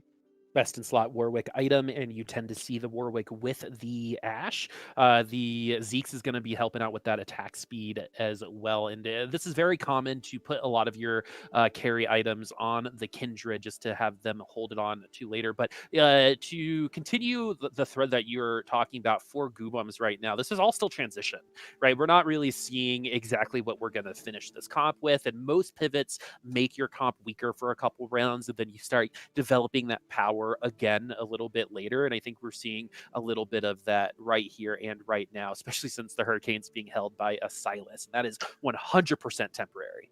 Yeah, that is definitely temporary. I'm not sure his board got weaker because I think his board was just so garbage when we looked at it that, I think his board went from hot garbage to maybe lukewarm garbage. I mean, this board isn't terrible, right? It's not anything you're going to write home about, but it's definitely capable of beating anyone who is not rolled down here or who has a really weak board. We've also got an interesting lobby complexion where you've got 3 people right now win streaking, which is extremely rare because they should theoretically be playing playing each other, right? So Goobums definitely does not want to keep the Runins there, definitely does not want to be playing this board for that much longer. But look, he is. He's playing RamKev, playing Moonman, has rolled down to 0 gold, Boop, and lost. So better to be Goobums than to be RamKev right now.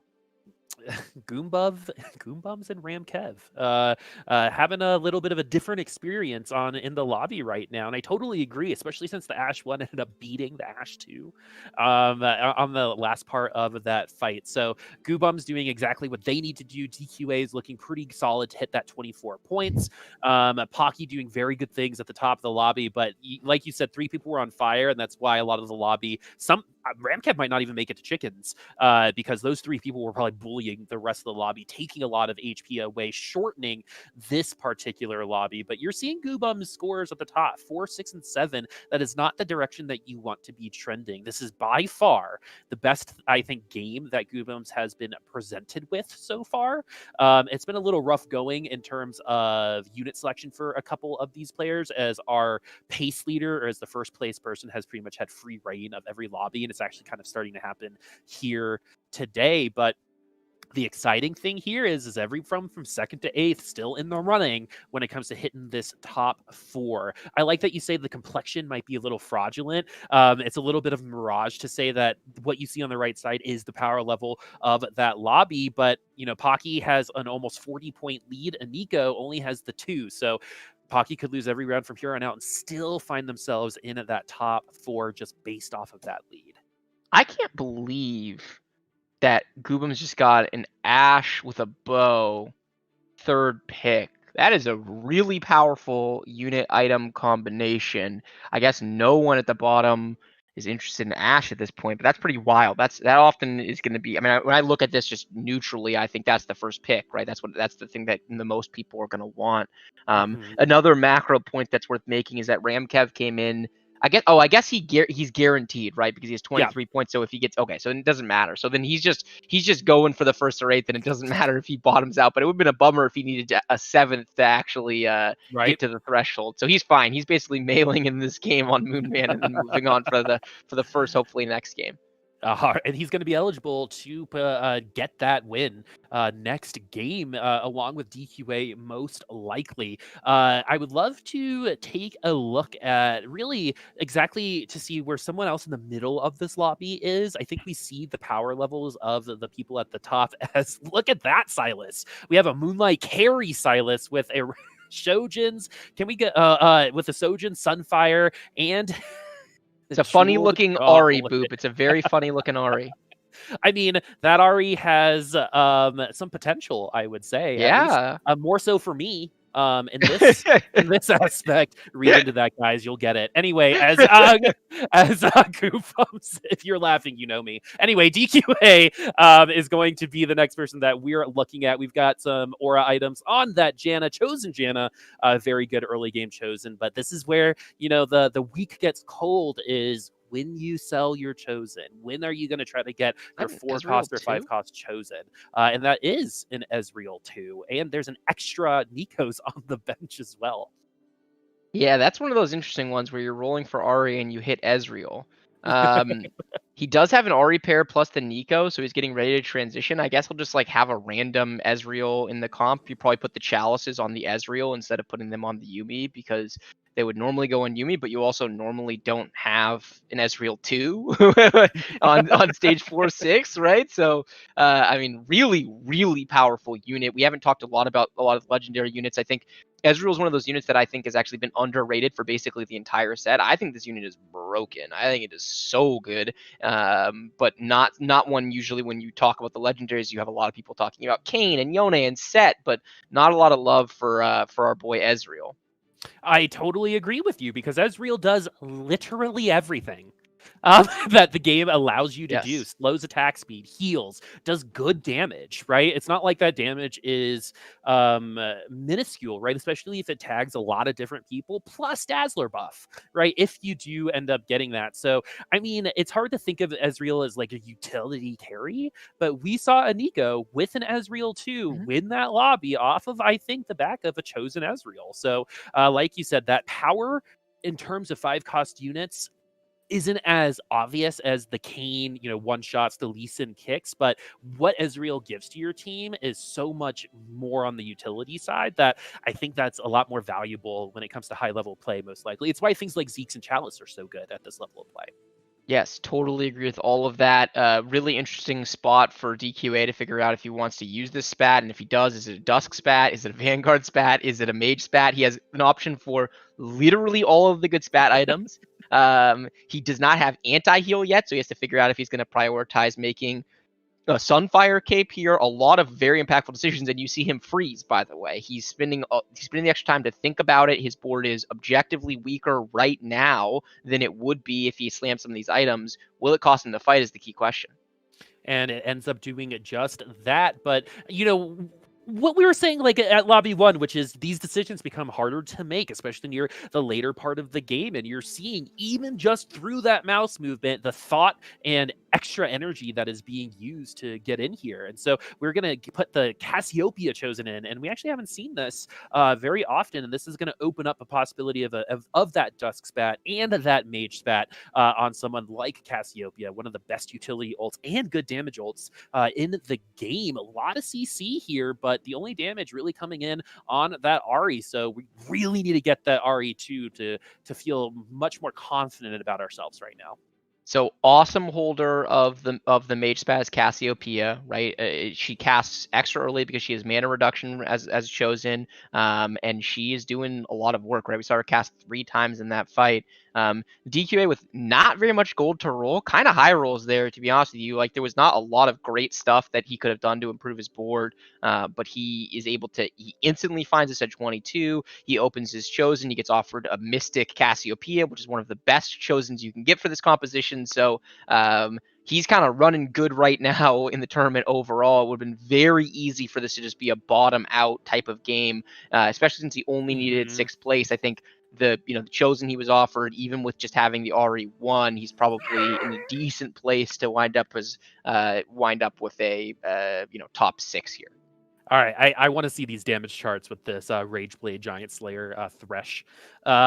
Getting ready to take some names on that chain right now. But let's see this Cassiopeia ult. And the best thing about Cassiopeia, along with this comp, I said it earlier with some other mages, is Cassiopeia ults, and that pretty much guarantees that that Ahri on one ult will at least take 50% of that team away. That being an RE2, that Kindred, that Pike, and even that Kane might not live through that ultimate. So we definitely need to find that RE2. We have 8 HP. We might be able to rock, paper, scissors a victory against someone else, but this lobby has definitely started to bottom out a little bit as Kiv in 4th place has that 20 HP. Guubums has fallen down, and DQA both at 1-hit kills. If they lose one more round, they will be eliminated. DQA has done enough to get to 24 points. That's good for them. Everyone else trying to make up that ground that DQA developed, and he's actually giving people that time and opportunity to do just that, especially people like Iniko and Pocky at the top of the lobby who just hits that Lux. But yeah, DQA needs to find an RE2, doesn't get it, is going to sell some units, has 2 rolls to find it. Yeah, 2 rolls, but he doesn't really, right? Because if he were to be offered 2 Aries in the shop, he can't afford to buy them. True. So yeah, he's gonna. So he actually rolls to 0, a little bit of a tilt roll there. He has to lock for this Aatrox, which isn't even Aatrox 2. The nice thing is he needed to get 6 to get over the hump, Boop, and he got 6. So this is a situation where he has achieved the goal for this game, and it is not the end of the world if he goes home here, which he is very likely to do under the circumstances. Ooh, nice Aatrox pool. That's going to be very, very helpful to the RE that doesn't exist anymore. As the no spirit bombs, if you blink in, she's not there. But this is going but to... all the tanks still are. Yeah, all the tanks are, and that death plate is stacking on that Thresh. Thresh is actually going to be maybe top 4 on the... Yeah, 3rd place. You love that to see the 2200 Thresh. Love it. Anyway, actually sneaks into 5th place because of that round win as Guubums has a precipitous fall from the top. What do you think of his day so far? It's been kind of rough. I mean, super disappointing for him. I think he came in confident, thinking he had a really good chance at winning. It's hard for us to say what's going on. It goes back to what we talked about earlier. Is he nervous? Is he playing less well than he otherwise would be? Is he just low rolling, right? There's a reality that I'm talking about all this opportunity for skill expression in TFT, and there is tons of opportunity for skill expression, but a 4-game sample size is way too small to evaluate anything, right? Like, is he super low rolling? Is he playing poorly? Did something shift in the meta that he's not used to, right? From the difference in tournament versus ladder play. For example, we've seen more warlords today than I'm used to seeing on ladder and high elo games. So hard to diagnose what's going on for him without being able to watch his board for a lot longer. But we can definitely say he's disappointed in the results. And I don't know if you saw that Ezreal heal along with that Dusk Yumi. Absolutely insane. DQA should be eliminated here in 5th place. We have our top 4, folks, and everyone is within 10 HP of each other. I did not mean for Pocky to actually lose every single round since then, but I think he did, trying to passively level to 9. And that's something else that y'all at home really need to consider is if you find yourself at a pretty large HP lead and you're at level 7, you have to really be thinking about where level 9 is going to come in, because you're probably going to lose, and you're going to lose a lot of HP on those rounds. But once you hit 9 against people who aren't 9, that is an insane power spike. Yeah, and you see a bunch of people spiking, and Nico just went 9 on 8 Warlords, 50 gold, so he's going to be able to make an incredibly powerful board. We also saw Pocky go 9, immediately roll some on the neutral round, finds a Chosen Ezreal, has double Chalice on that, so we've got 2 Chalice stacked Ezreals in this lobby. Nostereleven is... this comp, there's no friendly way to say this. There's no way this comp is going to do well, right? In order for Noster to really shine, he needs to have a 4-star Aphelios at this point. He was not successful in his re-rolling for Aphelios or in transitioning to Ashe or whatever it was the game plan here, and so he's got a carry that has just been outscaled at this point in the game. I think it's going to be very tough for him to win a fight. But the other 3 people all very strong.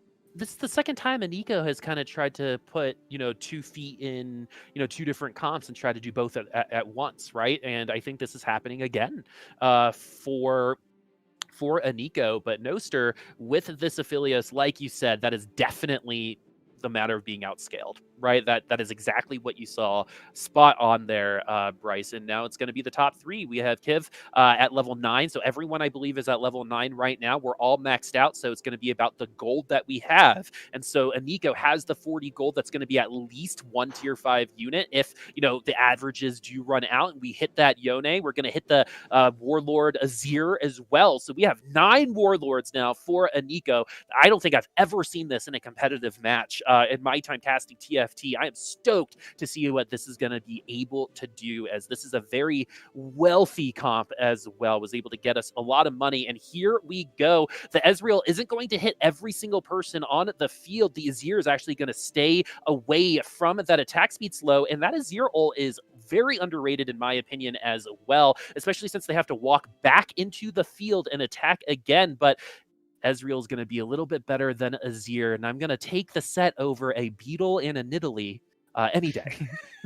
Yeah, I agree. It's tough for the Beetle to hold much here. This is it's a very interesting moment, right? Because there are a lot of times you see people sell this Katarina Chosen and get off of the Warlords, but with the Warlord spat, with the Chosen Katarina, and with these items, he decides to opt into it. This is about as high of a power level as Warlords gets, right? He's got a Warlord spat on a Kayn 2 with good items. He's got a Yone 2. Obviously, he would love to have another Warlord spat for that Yone, but his whole board is 2-star Boop. If there is a time for 9 Warlords to get a lobby win, it is this. And I think he's got a pretty good shot at doing it. The Kayn upgrade here is massive. He really smartly scouts positions. His Kayn is exactly where he wants it to be, doing absolute work in the backline against the Ashe and the Ezreal. Ezreal is dead. Ashe is dead the first time. It's now over to the Zilean. He pops over to the Ashe.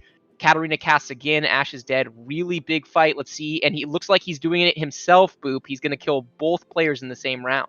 Oh, you never know with those set slams, right? You can't guarantee anything, as it does look like we're going to kill both players in the same round, and that's the 3rd time I believe that's happened, as iniko is going to enter also at 24 points after this lobby. So it's going to be a race to 40 and or a lobby win between 2 or 3 people. We will get you those points in just a second, but this isn't going to be DQA running away with things. This is much closer than we may have anticipated after that second lobby. Beautiful play from iniko, but I still think that it could still be, go from beautiful to magnificent, right? Like, it's not quite enough. There are still some things that I think can be cleaner, and in order to win something like this, I think you got to start thinking about playing that way, as opposed to picking off some of these lobbies based off of, I hit 9 Warlords, I kind of high rolled, right? Well, so yeah, I mean, I agree with that. But for what it's worth, I think that his play level 9 there was super clean. He was really fast in his roll down. He understood what he was going for. He hit everything, right, which was great. Very successful roll down.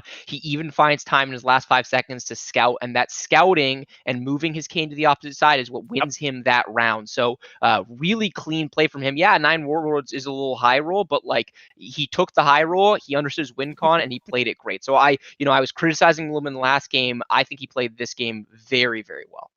And so it has been 4 lobbies, Bryce, and 4 people find themselves eligible to win out in lobby 5. Those 4 are DQA, RamKev, Iniko, and Nostereleven, who actually finds themselves with the most points, having not won a single lobby today. But don't count out Pocky. Don't count out anyone else because they can hit 24 in time and maybe we hit lobby 6. But if Noster, DQA, RamKev, or Iniko win the next lobby, they will win that $200 and qualify for the qualifiers. Bryce, before we bring it over to break, do you got any predictions for us?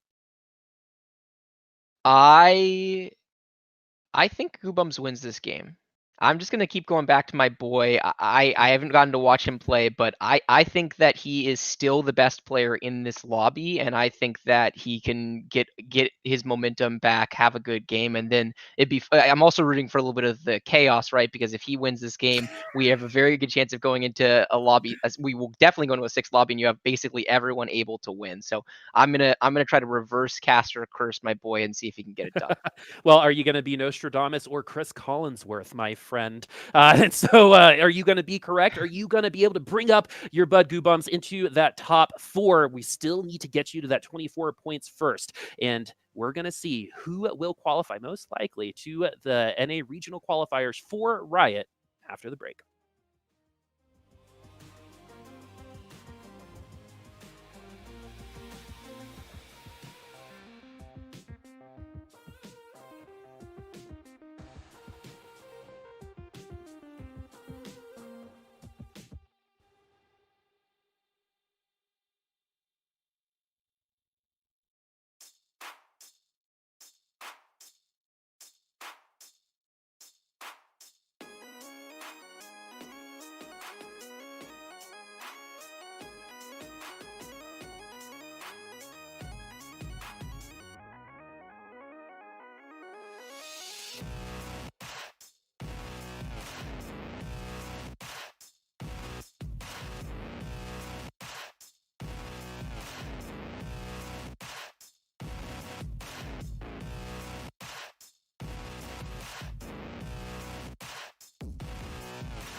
Welcome back, everybody. And man, Bryce, things have changed. We have 4 people eligible to qualify for the NA regionals, and things did not quite seem like they were going to be this way when we first got here. It looked like DQA was going to run over the rest of the lobby with 2 lobby wins, but I think what we actually have on tap is consistency versus the first or eighth style actually showing itself pretty hardcore in our lobby right now with Mr. Consistent Nostereleven. No lobby wins, but in first place versus someone like DQA and Inikoiniko, who have 2 lobby wins each, but are also eligible to win out onto that NA regional qualifier.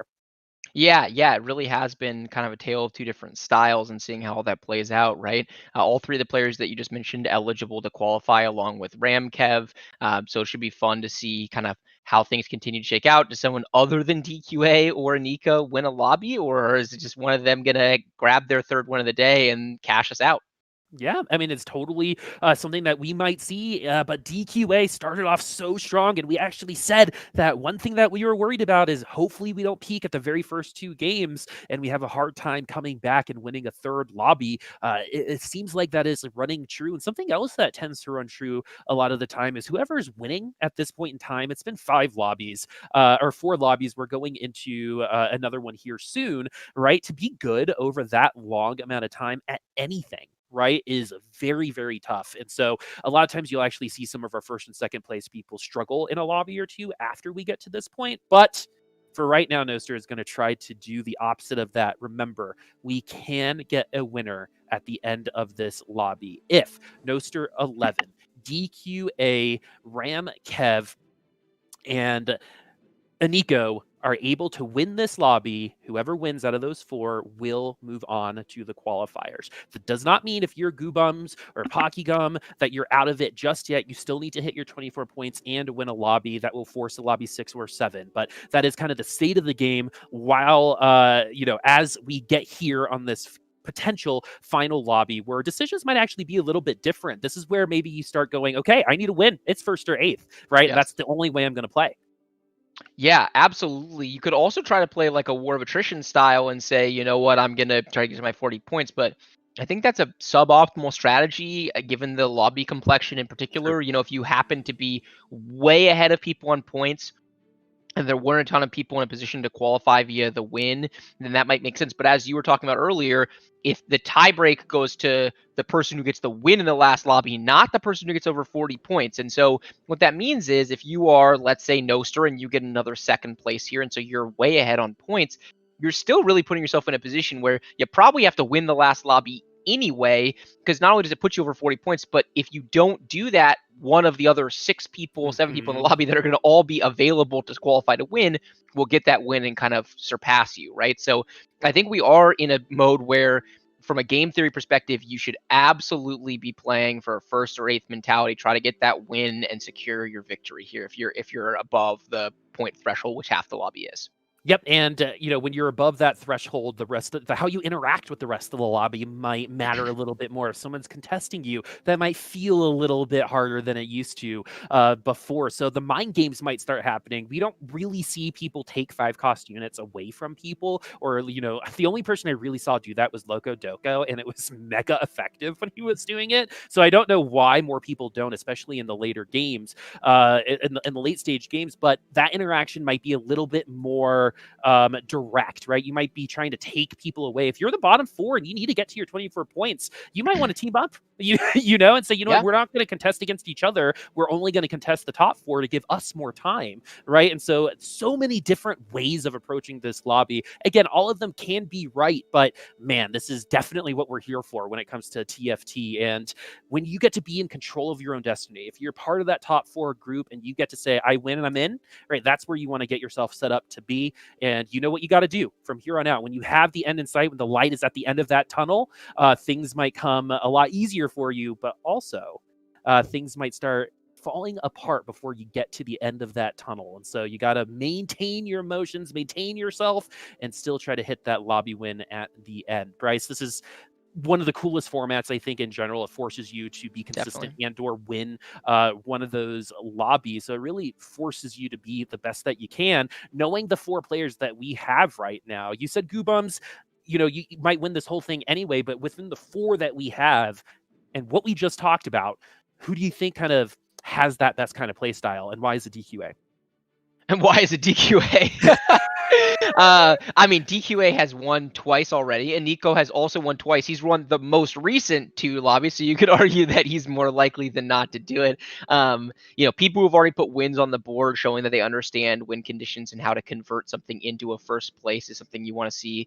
Which is not to say that Nostereleven is not capable of doing that, because he obviously is. But like, when you look at his ladder stats, for example, he has a 15% win rate on ladder. That is a very low win rate. That is the win rate of someone who plays for top 4 a lot, right? And so it's interesting to see how we talked about the difference between tourney and ladder play. Can you make that shift? Can Noster get that, like, a play that would normally be correct in order to preserve his LP and to climb on the ladder is not necessarily correct in this moment, where you can risk a bot 4 in order to put the first place, in order to bump up that chance of getting your first place. One thing that'd be fascinating to really see is to study all these boards, talk to all these players, and figure out who is actually adjusting game plan versus who is just kind of playing the regular game. Because my guess is some people aren't really thinking about it at that strategic level, and they should be. It's just hard when you haven't been in the situation a bunch of times to go in and recognize and say, you know what, I'm not going to play this composition because it's very unlikely to win a lobby right now. Like, for example, Zed, which was winning a bunch of lobbies last patch, is really not winning lobbies right now. Consistently top 4ing, sure, but very, very hard to win. So if I had decent Zed conditions to start this game, I would not be interested in playing Zed personally if I was over the threshold. Very, very good point. And so RamKev now is trying to do the Warlord thing. We have a Deathblade on that Kindred and a Chosen Vanguard, Garrett, one of the better early game Chosens. Let's see if this Kindred's going to be able to ult one more time. No, the tier 2 Jack's a little bit too much. And just, as an aside, I'm really, really glad that Garrett is in set 4.5 too, because I can't wait for Carry Garrett or Karen. The Karen comp. This is right? The good version of Karen. Yeah. This is the Karen comp, and I feel like Karen can represent both, depending on like which glasses you're looking into, right? So I just want the Karen comp to be a thing. I'm just gonna throw that out into the ether. But yeah, if we want to go really meta in our joke, we can make Karen great again. True. Only for a couple more days. Anyway, RamKev, love it. There's so much more I want to expand upon, but I'm going to use self-control. Anyway, we have Pocky leading the charge once again, the only person who made it through the opening rounds without losing. So that 3-game win streak has already gotten him to that extra gold. Curious to see if we're at 0 gold. Probably close to it, as we did level up pretty quickly after that. We actually are over 10 gold. Oh, we have the Chosen Jacks. PockyGom's early game comp is pretty good for this point in the game. I would describe this as real good. Real good. Yeah. I mean, he's got a lot of what you would want, right? He's got really powerful early game items. This early locket is probably the single best beginning of the game slam. He has a really good carry in his Kindred. Kindred 1 does a ton of work, especially with an item. He's got an insane Chosen in Jax. He is coming up against Guubums, who also similarly has a bunch of these really good conditions, including having a Thieves' Gloves that rolled a oh god, help me with the item. I'm blanking on it. What is this item? Tier plus rod equals Ludens, thank you. God, it's amazing how these things escape you. Ludens, which is a very good item on Jax, right? Because it's CCing people while it's ulting, so you're going to get a lot of that bonus damage. So, yeah, I mean, Pocky, just like that, goes down. Guubums with a pretty decent start, despite the fact that he's low HP. His board looks really good for 84 HP, actually. We did see him take a beating in his first fight. He lost his first 8 HP when he was fighting against, I can't remember whose board it was that we opened on, but they had a really good opening. It's okay. You're going to be a dad here soon. And yeah. I've already got dad brain going. Yeah, and the thing about like dads is you have to go through like the family in order to get to the person you're actually talking about. I like it. Right? I'm not even sure my mom knows my name. She goes like through the dog and then my sister and then gets to me. So that is, I think, pretty normal. Don't beat yourself up over that. I like to think your mom calls you Booposaurus. It's so interesting, as most people do call me Boop, and I'm like, I feel like a Boop more than a Chris, It's a lot more, unique and identifiable, and I think like speaks to me and my personality a lot more. Chris can be so, la-di-da. Chris. Yeah, I can tell my friends call me Slaw. That's how you can tell we're like actually friends, is you call me Slaw. Slaw, love it. The worst part of any barbecue. Anyway, Exactly. sorry. Back to TFT, and as much as I would love to talk about barbecue and how the Southeast has the best of it, PockyGom is What? Oh my god, we need to change topic immediately. Georgia barbecue is where it's at. PockyGom, 94 HP. Divine is going to be the chosen that we're going into right now. And the thing about this comp too is we did lose around and reset our economy, but we're still pretty strong and we're still feeling pretty good about it. So we probably win a couple more rounds before we start kind of freaking out about our Divine chosen Jax. We haven't really even seen that chosen get selected throughout the rest of today. But sitting at 94 HP, you're feeling pretty good. RamKev feeling pretty good as well.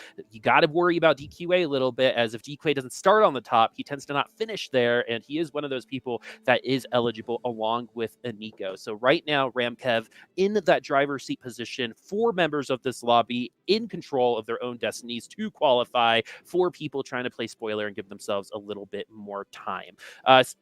Actually, I think this is just a curious question for me. IE, what happened to that item? It used to be IE Last Whisper on everybody last set. What's kind of going on with that item combination? Why we're not really seeing it as much? Yeah, I mean, there's a bunch of reasons why, right? It's not that good of an early game item. There are very few champions for which best in slot includes IE in general, right? So you're not getting like the generic power that you get of like a Ginzu's, which ramps up because fights are slower early. Talon is out of the meta. There's really no assassins in the meta whatsoever. IE Last Whisper is a powerful item combination, and it's really good on Ashe. Jhin is not a very popular carry right now, so when we're talking about AD holder, it's really just Ashe. You can't flex the item between other stuff, whereas you can flex. If you build a Hodge and a Giant Slayer, it's Ahri or Ashe. If you build an IE, unless you go and then also get the Jeweled Gauntlet, it's really just an AD item, right? So I think there's a bunch of different layers to what makes it not very good, but just in general, it's not a very good slam right now. I 100% agree, and that's why we are seeing just the sword go on the Kindred. Kindred, reminds me of like, the husband at the mall waiting outside the dressing room, just holding on to those items, right? For the real beauty to come in and take them away. As Kindred going to be holding on to those items until the Ashe or Warwick comes a little bit later. I know that world, Kindred. I feel your pain or your joy. Maybe you like being an item holder. Yeah, to each their own. Exactly, to each their own. I would prefer to be the item holder in that situation. I'm allergic to shopping. I find that very hard to believe. Other than what you just told me today, I gotta tell. Yeah, I was gonna say. Yeah, I gotta tell my husband about that place. Anyway, back to Pocky. This happens, friends. We're at the 5th lobby. We've talked a lot about the pyramid of information when it comes to the TFT, and just like these players, we have to kind of understand that they've got to focus throughout all of these lobbies and stay consistent. And while we take you through that journey, right, it's okay to talk about barbecue sometimes. Yeah, I just assume that the players are like building a board, but like probably interacting with their chat, talking about the best barbecue, right? You're in game 6 or game 5; it's all blurring together at this point. But you do have interesting starts, right? Like you've got Nostereleven and guubums both win streaking right now. We've looked at both those boards; both seem pretty decent. Really good early game slams in those death blades. So I think there's a lot of kind of generic power. Meanwhile, you've got some of the people that need to win, right, are basically the bottom 4. The only person who came into this game with a chance to win who's in the top 4 right now is Nostereleven, who is all the way at the top.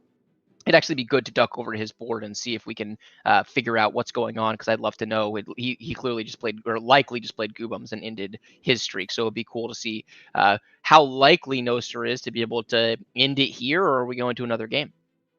Because we've seen almost every lobby today go to the person leading after wolves. It just seems to be happening lobby by lobby, and it's been very consistent so far. And those leads going into wolves haven't been like 1 or 2 round leads. They've been 30, 40 double HP leads that are pretty much easier to maintain than if the lobbies get closer a little bit later. DQA is needing to win this lobby and is running a Shade Chosen Zed. So before we go over to Noster, we can talk about DQA, who is eligible if they win this lobby to qualify. The Zed's not going to be where it's going to be at. Yeah, definitely not going to be playing the Zed, purely item holding. Worth noting that he has Fortune in. He's on a 4 loss streak. We're going to assume, for the sake of argument, that it's a 4 Fortune loss streak. So there's a lot of potential value on his board should he cash out. This board's pretty weak, though. I'd be very surprised to see this board, this current state of board, win around. I think we're likely going to be a situation where he loses this round, loses next round, and so he has 6 loss fortune streak going to 4-1 when he will try to stabilize and cash out there. For real students of the game, while technically the average gold of a fortune loss just increases proportionately with each additional loss, there are certain spikes that we really like, and the 6 loss is actually one of them. So if he's able to cash out on 4-1 exactly, he's getting good kind of bang for his buck in the play of fortune. Yeah, and we only lost by 1 unit, so that's a Great perfect loss for DQA, and that's another thing that you all have to really start really internalizing is losing is fine until you have 0 HP, right? So it's you got to identify those good losses, even from lobby 1 to now. You still have to be, and if you want to be as good as these players, that kind of rate of understanding where these good losses come from, it's amazing how consistent they can be at losing by 1 or 2 units. Because I think a lot of us will try to do that and then end up winning, right? Or losing even harder. And these guys are so good at being able to lose by 1 or 2 units. And this is going to be another loss potentially for DQA. And I think that's the biggest reason why we're actually seeing this shade chosen Zen. It isn't to win, it is to give yourself enough of an opportunity. You know Zen's going to take at least 1 unit down. And so you're getting the value that way. We're probably going to invest a lot of money on this next round because you have to cash out, I think, in 4-1 or 4-2, or else you are officially in fortune jail. And we'll see what happens here and the decisions that DQA is going to take, because a fortune payout is the difference between staying at the bottom of this lobby and potentially winning it. Yeah, and I do love to see this, right? We talked about first wraith mentality going into this game. This is first wraith mentality, right? He's leaning all the way into fortune. He's got a 6-loss streak. Let's see if he's able to stabilize this board and win around. Let's kind of stay on DQA's board until he cashes out or dies. Meanwhile, we looked at Nico's board. Nico gets that very early Yone. I don't know if he got that out of a fortune box or if he just high rolled a Yone on 7, but that's a Yone, and that's good items on a Yone. So Nico in a very powerful position to potentially be able to win this lobby and seal the deal. So we're going to be rolling for some tier 2 units. We definitely want to invest and win this round, right? Because again, if we don't win out on this round, it's going to be very hard to win out on a later one. At 44 HP, you might have a round or 2 to play with, but you got to start. This is where you start thinking about your fortune payout, right? What is going to be next? How to start getting out of it. We're playing it a little bit slowly right now as we're going to move in the Annie into that front line, and then we're finally going to put that locket. It's only going to get 2 people, but that's just a-okay. The 2 Yumi should be able to pop that power on these sharpshooters pretty frequently, and it's going to be up to this Nidalee to cause the most damage as we took away our main carry, and we're going to lose again. So we're waiting for a better chosen to help us win. Traditionally, I feel like you just see a lot of people invest in that round, and if they win or lose, they come out of fortune.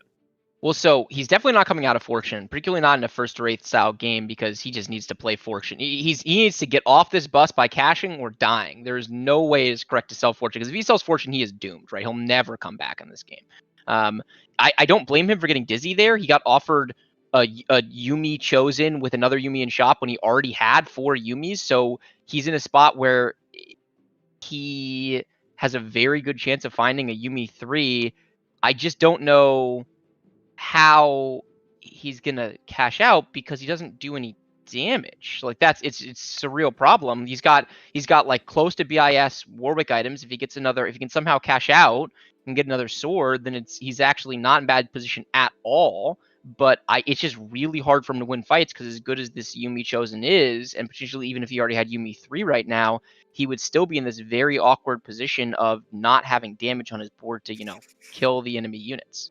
And then the other thing about Yumi too is you could potentially win out a round by like a death by 1,000 paper cut situation, right? With the Yumi and some lower cost units. We saw it with the Thresh and Akali and Janna interaction a little earlier, where it was a 1 cost Akali, but because of the support was able to burn through a lot of HP through a couple members. And we're actually only 1 Yumi away from that Yumi 3, but Yumi 3 is not what's going to win us this game. right? We got to find that damage. Like you said, we're never going to cash out unless we find that damage. And at this point, you better hope that you're looking at RamKev or someone else that does not have a strong board, and you get a lucky coin flip. This might This ain't be it. No way. This guy, he has a chosen Warwick with TG. He's got a Kindred too. This is a bloodbath, Boop. Yeah, and so that Thief's gloves, it's not thieves, it's just the singular glove. True. I hate it. Anyway, Thief's glove on that Warwick is a beautiful item, because Warwick is one of those units that can kind of work with anything. Right? It's like whatever the Thief's Gloves rolls, of course, there's going to be, S tier items, but Warwick should be able to find value out of most things that are rolling from it, that Thief's Gloves. But we have 2 HP, and DQA might not even make it to chickens, friends. He has 2 HP and a dream, right? Because we're max fortune loss streak, not quite max, right? But he's what is he? He's 9 losses now. So if he somehow wins this fight, Boop, there is a huge rubber band effect from cashing out. He could get 3 fawns, he could get 60 gold, he could get a ton of items, he could get like a Thieves Gloves for every unit on his board. The Thieves Gloves would actually, by the way, be like by far the worst outcome. Because if he somehow Thieves Gloves, then he like his board doesn't really get enough stronger. There's no units to really put them on. I've never seen anyone look so hard for Yuumi before. That's not something you see every day. Don't build relationships with your units, friends. This is exactly what I'm talking about. As potentially, I mean, what are you going to roll it to, though? Right? Like maybe a 1% 5 cost unit that might not even win you the game anyway. So I think keeping the Yuumis is fine. That is a lot of gold just sitting on the bench. So we're hitting that 0. We might not even make it anyway. And hey, if we're able to get to the Ahri in the back line, this might be a little bit of a different scenario. But the targeting is not going to be there, and Ahri is going to target the Ashe or the Jinx in at the back line, and this is going to be death on Fortune Hill for DQA. Yep, I said he had to cash out or die trying, and he died trying. It's not the option he was hoping for, but it was one of the options. And we were hoping, because if he wins that round, that payout would be absolutely wonderful esports content. Yes. Right? But we don't get to see that, and we don't even make it to chicken. So no 5-1 for DQA Noster at the top of the leaderboard. This is actually starting to tighten up a little bit as a Nico. Could you imagine winning 3 lobbies in a row to qualify? That would be insane. It'd be beautiful. It'd be such good gameplay from him, back to back to back with really, really high level players. He's in a decent spot to do it. He high rolled that early Yone with great items, right? The Warmogs, Blue Buff, Gunblade. Blue Buff and Gunblade are probably BIS, and Warmog's not bad, right? Exile buff makes additional use because he's getting a shield that's 50% of HP. You add a bunch of HP, you add to the shield, so you're getting kind of additional value on it. There's a lot of potential in this game for him. Though we haven't checked back on his board in a little bit, so it's hard to say what his current power level is. Yeah, look at this Nidalee go. The Nidalee has been a little bit of an MVP. We don't see her in the late game, but we've definitely seen the Nidalee stay around. Those chosen Nidalees stay around a little bit longer. Again, another really good unit to benefit from all AP and AD and tank items. Can find value out of a lot of them. Like that Warwick that we were talking about earlier. Now that we're at 4-7, things are really starting to tighten up. Everyone's still pretty even right now. RamKev at 26 HP. ILikeHoboes at the top, but that's only a Nidalee comp. So that is not guaranteed whatsoever. It's this Ahri comp, I would say, is the strongest comp on the board right now. Yeah, and it looks like Hobos is getting ready to transition into Ahri, right? Using Nidalee as his Ahri holder. He's in great shape. He's getting ready to roll all the way down. We see at least 3 Ahris already gone because Kyivix is completed that on level 7 like a god. And then we have Noster, who's getting ready to do a huge transition himself. Kind of awkward items, to be honest with you. Like, I'm not sure exactly where you go from here. I mean, you can Last Whisper and Zeke's and Ashe, and you can move all these tank items over to Set. I think this is a really interesting choice. He's basically saying, my items are not good for any 4-cost carry comp, so the only way I am going to win this lobby is if I'm somehow able to get to 9 And by the by, Iniko somehow has a Yone too with those items. So we talked about the chances of him winning back-to-back-to-back lobbies. They just went up. I don't know what those chances were, but Vegas is handicapping them Yep. as more likely than they were 2 minutes ago. Great analysis, Bryce. That's why you're here. Anyway, Yes. Noster, like you said, is having a hard time with these 4-cost units, but at least we do get a couple splashes on at those 5 costs, and we have the Elderwood 6 as well. So even though those Elderwoods are just tier 1, they're still going to be able to take 1 or 2 extra auto attacks, which is going to help these carries and that set get to that ultimate. This Ari comp is going to take down the tier 2 Yone. It's not the same thing as a tier 3 Xin Zhao with the extra damage. I mean, a good Spear Bomb is going to take you out of the board no matter who you are most of the time. Yeah, and the win for Noster in that fight is huge, right? Because he's trying to fast 9. He wants to do it on 5-5. If he loses 5-1, 5-2, and 5-3, he's basically going to be 1 life heading into his roll down. So now he's guaranteed basically 2 lives, makes things a lot simpler. And we talked about, will they make decisions based on 1st or 8th? This is someone who understands what's going on, right? This is Noster saying, I need to get 1st place. There's no way with these items I can get 1st place rolling down and playing a standard 4-cost carry comp. Let's gamble, see if we can get to 9, high roll some legendaries, and get a 1st place this way. So I really, really like his decision making. He's going to get clapped by Iniko, though. Yeah, that Yone too strong for everyone except the Ari. But even though we get clapped, I actually think the matchups here are good for Noster to help him get to level 9. We potentially actually hit 2 of the stronger comps on the board, as Iniko is going to be one probably for the rest of the game with a Yone 2. Not opportune items, but good items nonetheless. But Noster trying to set up for that win. ILikeHoboes, though, developing a little bit of a lead. Guubums, your one to play spoiler is in 2nd place. Noster in at 3rd, but look at how close this lobby is. It's by far the closest lobby that we have had all day, and it's one where we have the most at stake. Yeah, it's really fun to see this lobby complexion. This is a little bit more what we would expect to see, right? Coming into this, we'd have a lot of really tight lobbies, and it hasn't been like that. This is an okay board for him to play. I mean, he's very likely to lose this fight, but with the Last Whisper, he can actually cut through some of the front lines. It's going to be how good is this first Ari ultimate.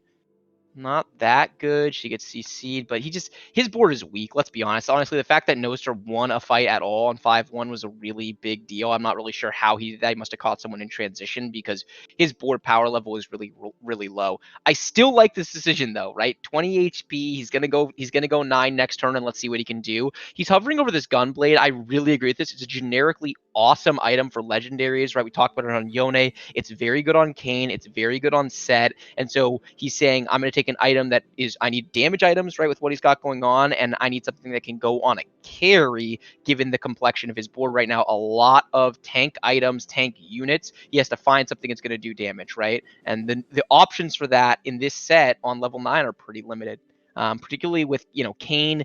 Arguably 5-5 is early enough, but it's pretty tough to carry Kayn on 5-5 because those 3 turns of transition, you could be dead before it actually gets to its full power level. And 3 rounds at this point in time can be up to 15 HP with that extra player damage. And here we go. We're going to start rolling, and we do get exactly what you don't want. Yeah, I think right now he passes it. I don't know if it's correct or not. I probably would take it there, but I'm not saying that he's wrong to pass it. The reason I would take it is because it's like, again, 1st or 8th mentality. You can full gamble. If you somehow win the next 3 rounds, then you have a board that's capable of winning the whole thing. By passing on it, it's like, if you're passing on that, what are you actually willing to take other than Set or Yone chosen, which it's just too unlikely that you're going to get that. So I would have taken it, but I definitely see where he's coming from in passing it, and he has no time to make that decision. And no time to even put those items on either. And so Set is going to get 1 ult off before having to do some sit-ups onto the side. Guubums is going to be the next hurdle for Noster to potentially get to this lobby win. Things are a lot closer than one might have anticipated, but that stacked Warwick is coming back hot. But this chosen Zilean might have given enough of a boost to keep this team alive and potentially win out this round. But as time goes on, the Warwick will always be better. And Guubums is going to keep Noster alive here, 6 HP. Ooh, that definitely could have gone better, but we are going to be rolling for some other 5-cost units. He sold his chosen here, by the way. This is why you have to take the chosen Kayn. You don't love it, but he's just got no. It's way too unlikely, right? This is kind of the spot that Iniko was in, where he was rolling with this little gold, and it's like he got so lucky to high roll that Ezreal, but there's just such a high chance that you never actually see that Ezreal, and you never really get anywhere. Meanwhile, guubums is definitely not gonna. My reverse caster curse is not gonna work for him because there's no way his board is capable of winning the round. I mean, he was winning the lobby. He was capable of winning this, but he's level 8, 0 gold. Too many people are going to be higher power level than him.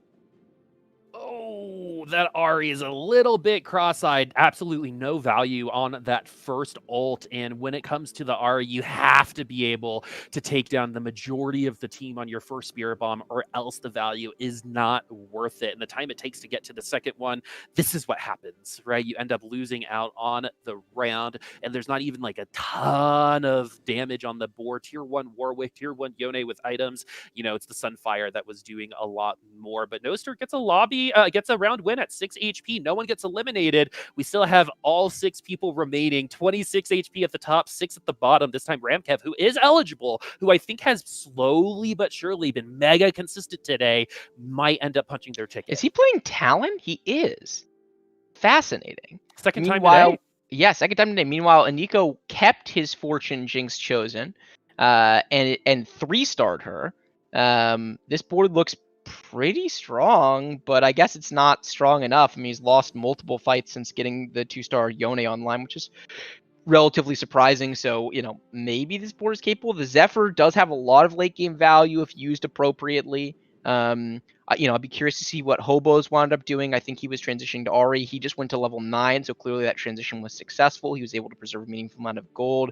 Not a lot of ways to improve this board at this point. It's pretty much just 2-star the Sejuani and maybe the Shen if you can find, you know, a bunch more Shins and call it a day. Excuse me. Aniko's not going to make it to level 9. There's not enough time. There's not enough no gold way in the world. And so we're going to be rolling down at level 8, and that's Iniko taking that moment of saying, okay, this is my team comp, and you see how stressed Iniko is right now, and that is a beefy comp on guubums' side, but those items are still on that Kindred, and like we said before, we tend to don't want that carry Kindred to stay, and that Deathblade has been on, I think, since literally the beginning of the game, and so this 4-shot should be able to take down a lot of those tanks, and you know, I don't really see how this Kindred overcomes this team, and guubums is going to fall once again as Aniki is going to cash out. All 6 members still here, 4 of them at single-digit HP. When was the last time you saw a lobby like this? Yeah, I mean, I see them on ladder all the time, and they're insanely stressful, right? Because for guys at the top of the ladder, you're looking at like a -30 for 5th place and a +10 for 4th, so it's such a huge swing to get in. I'm really interested to see if RamKev will win this tournament playing Talon. I mean, that would be a really cool storyline. He does have like an insanely strong version of it. Very good items on the Talon, very good items on the Morgana. It's chosen Enlightened Morgana, so he's playing 6 Enlightened. He misses on the Shroud here, though he does get the Set, which is a really big deal because Set's going to cast much later in the fight than it otherwise would have.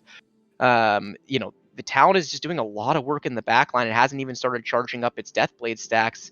Maybe it's time to reevaluate Talon. You know, 2 days before the set is over, are we underestimating this unit because RamKev is hard streaking in an extremely high elo lobby? Oh, man, and took down arguably one of the stronger teams on the board. Tier 2 set with 2 jeweled gauntlets did nothing that round as we get 3 eliminations in 1 round from 6th to 4th. So Iniko is going to end up in 4th. Kiv will be in 5th, and ILikeHoboes in 6th. So Noster still eligible for the win. Guubums, I don't know. This is looking like a RamKev game to me. It looks like it to me too, and I have to say I love it, right? Because there is this thing that I constantly get frustrated with in the high elo community about these 2 things are broken and everything else is dog, right? And it's like if you're just open-minded enough to take what the game is giving you and experiment with it a little bit, this is not the first, this is the second lobby he has found success playing Talon. And I'm not saying Talon is broken or even that Talon is S tier. I'm just saying that with the right conditions, you can find success playing this composition, and RamKev is proving that today. Well, and I think this comp too is one that is surprisingly one with 2 different carries, right? You've got that Morgana online as well. Without the Morgana, you have the Talon. Without the Talon, this Morgana just carried side, no problem, was we're in the top 2, and we are going to get a winner after these 2 players face off against each other, maybe even this next round. And I totally agree with you, Bryce. I think a lot of people wrote off Talon, and knowing that it's going to be uncontested, knowing that you're going to be safe in it running this, each lobby has its own meta within itself, right? It doesn't have to survive by the rules of the meta or, what's going on ladder. For this particular lobby, and the last one we saw Talon, especially with, arguably really good best in slot items, you could still make it work as we actually roll past a Riven 2. He doesn't care about the Riven 2. He's rolling everything for Morgana 3. If he hits the Morgana 3, this is basically a free win. If he hits the Morgana 3, you love to see it, Boop. The Morg 3 this unit is disgusting. 3 items, 6 enlightened. This is as powered up of a Morgana as you are going to see. Let's see if he can take home the title with it. All right, Bryce, why don't you play this one? You got the Morgana 3, buddy. It always comes down to the Lee Sin. That's really all we have to watch at this particular moment in time, because the Morg is going to melt units. So if the Lee Sin does not immediately get this Morg off the map, then it's just going to be a win. There's not a lot to cast. It's just over. The Morg 3 shreds the whole board. Talon cleans some units up. And just like that, a unit that all the high elo players think is garbage, wins the final tournament of set 4. You love to see it.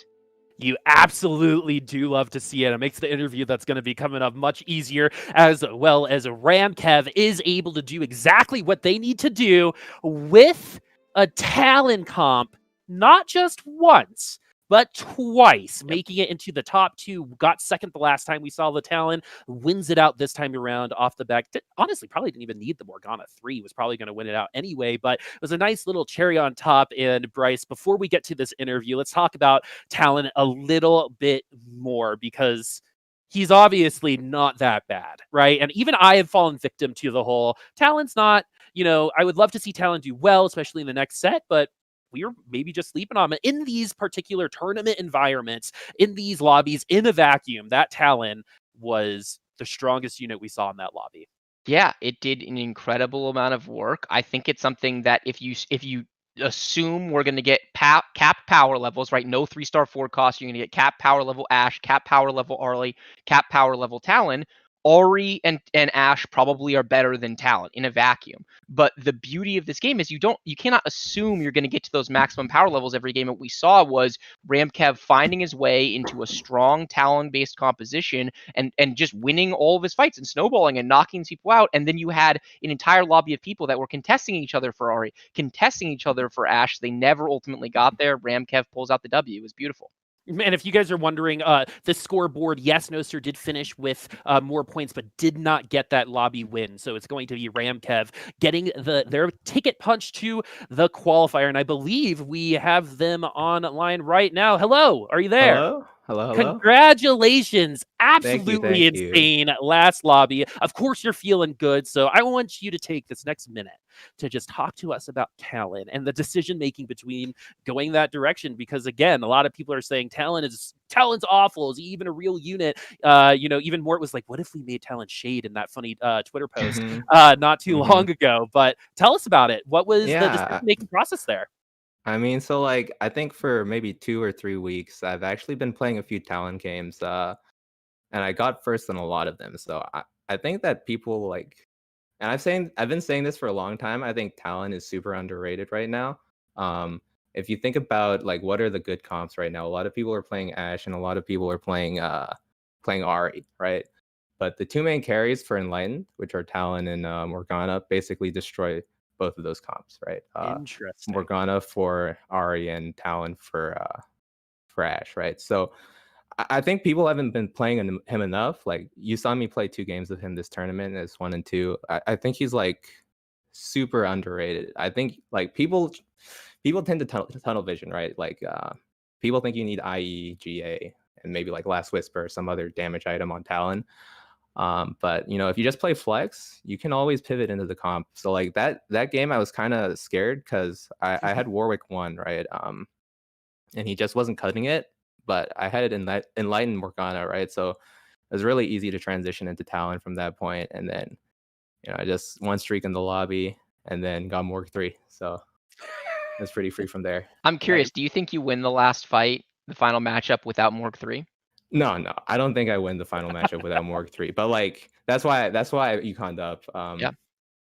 You know, I was basically saying, you know, if I get Morg 3 this game, then I win. And that's what I ended up playing for. So I didn't level the 9, didn't try to get Yone in. I tried to get Morg 3 instead. Yeah, I think it makes a ton of sense. I really, really appreciate and value that kind of thought process, that approach. It sounds like you came in with a concrete game plan, and part of that game plan was playing a composition that basically no one else in the lobby was interested. Did you kind of know coming in that you were going to wind up playing Talon and maybe surprising some people with the results? Yeah. I mean, like I've been saying on stream to like my 2 viewers that you know I'm gonna play Talon this tourney. I'm gonna flex Talon and whatever else I get, but I'm gonna try and play Talon as much as possible. Like, if you look at my match history, I have like a game where it was just 4 ninjas plus Talon, and it got first. So I saw that and I was very confused. I mean, I don't know how I won that game, but like I think he's super underrated, and he's also uncontested. I think you got to give yourself a little bit of credit. So something that you said that really spoke to me, and something that we actually don't hear a lot in the TFT community, is really looking at these lobbies in that vacuum, right? Knowing that, okay, this is good and this is good. This might not be good, but it's the scissors to the paper. Right. Mhm. And if the lobby breathes just like it normally does, which is these kind of ash comps into legendary comps, that something like Talon might be super beneficial. I mean, I've only really heard that in item selection on the first carousel. So that kind of goes into, would you expand upon like what kind of prep that you came into, especially since we have 4.5 out on PBE. This is the very last competition we're going to have on set 4. So you'll forever be the reigning set 4 qualifier champion. What was your prep for something like this? So I mean, I just played my ladder games. You know, tried to play early game as best as possible. Obviously, the last game, my early game was kind of scuffed, but I also one thing that I did do, I looked through some of the games of some of the people in the tournament, because you know I think like guubums, Nico, everybody is super scary, right? But you know, since I've been playing Talon, right, I kind of looked around and saw, you know, does anybody here have a Talon game, right? And nobody had a Talon game, so it's like, you know, this is free, right? I just play Talon whenever I want. Like you know, if I don't have the items for it, then I probably won't do it. But if I do, then I'll just play Talon. The more God was friendly on the Talon vibe today. Bryce, last question. I'm curious, you know, last tournament of the set, and a somewhat different format than there are for a lot of tournaments, right? It's Giant Slayer Series kind of pioneered with this get a first place over a certain point threshold. As a competitor, how do you feel about the format, and how did that change your mentality in particular going into the last game? And did you feel like you approached it differently with like a more first rate mentality? Not in particular. So basically, yeah, I was like, you know, second to last game, I was 1 point off. I played Aphelios. There were 4 players in the lobby playing Aphelios. I went 8th, right? But you know, I only needed that 1 point. And then last game, I just figured I'd just, you know, try to play strongest board. So, you know, slammed D-Blade, slammed Hurricanes, because it's like one of the best item combos in the game. And then from that point on, it was like, you know, just playing normally. I rolled down at 7, hit Chosen Morgana, which was pretty high roll. But I would have been fine playing like Warwick or Ash or, you know, Dusk or whatever comp I needed to at that point. I wasn't really thinking about. I didn't really think I would get first that game. But you know, I get Talon OP, I guess, because you'll I love forever it. be able to say that. You know what I love it. mean? Yeah, the last ever tournament on Giant Slayer, you know, TFT is going to be won by a Talon. Anyway, last thing, man. So you mentioned your stream earlier. This is a really great opportunity to kind of pitch your stuff. Where can we find you on Twitch? Where can we find your communities and stuff like that? And do you have anything to say to our audience today? Yeah, I mean, I'm twitch.tv/KevinRamen. KevinRamen. You know, I try to stream pretty regularly, but I'm bad at selling myself. So, you know, I probably get like 2 or 3 viewers normally. We'll see if we But, can work on that. This is a yeah. good, Yeah. good Well, stamp of approval on your stream. Yeah, well, like, I've you're been an doing free official coaching. qualifier now. So Yeah. I mean, this was my first one, so hell pretty yeah. good. 1 for Talk 1. about your I'll take coaching it. again. Yeah. What are you doing for coaching? Yeah. I mean, so mostly it just people ask me. I'm down to like do live sessions whenever.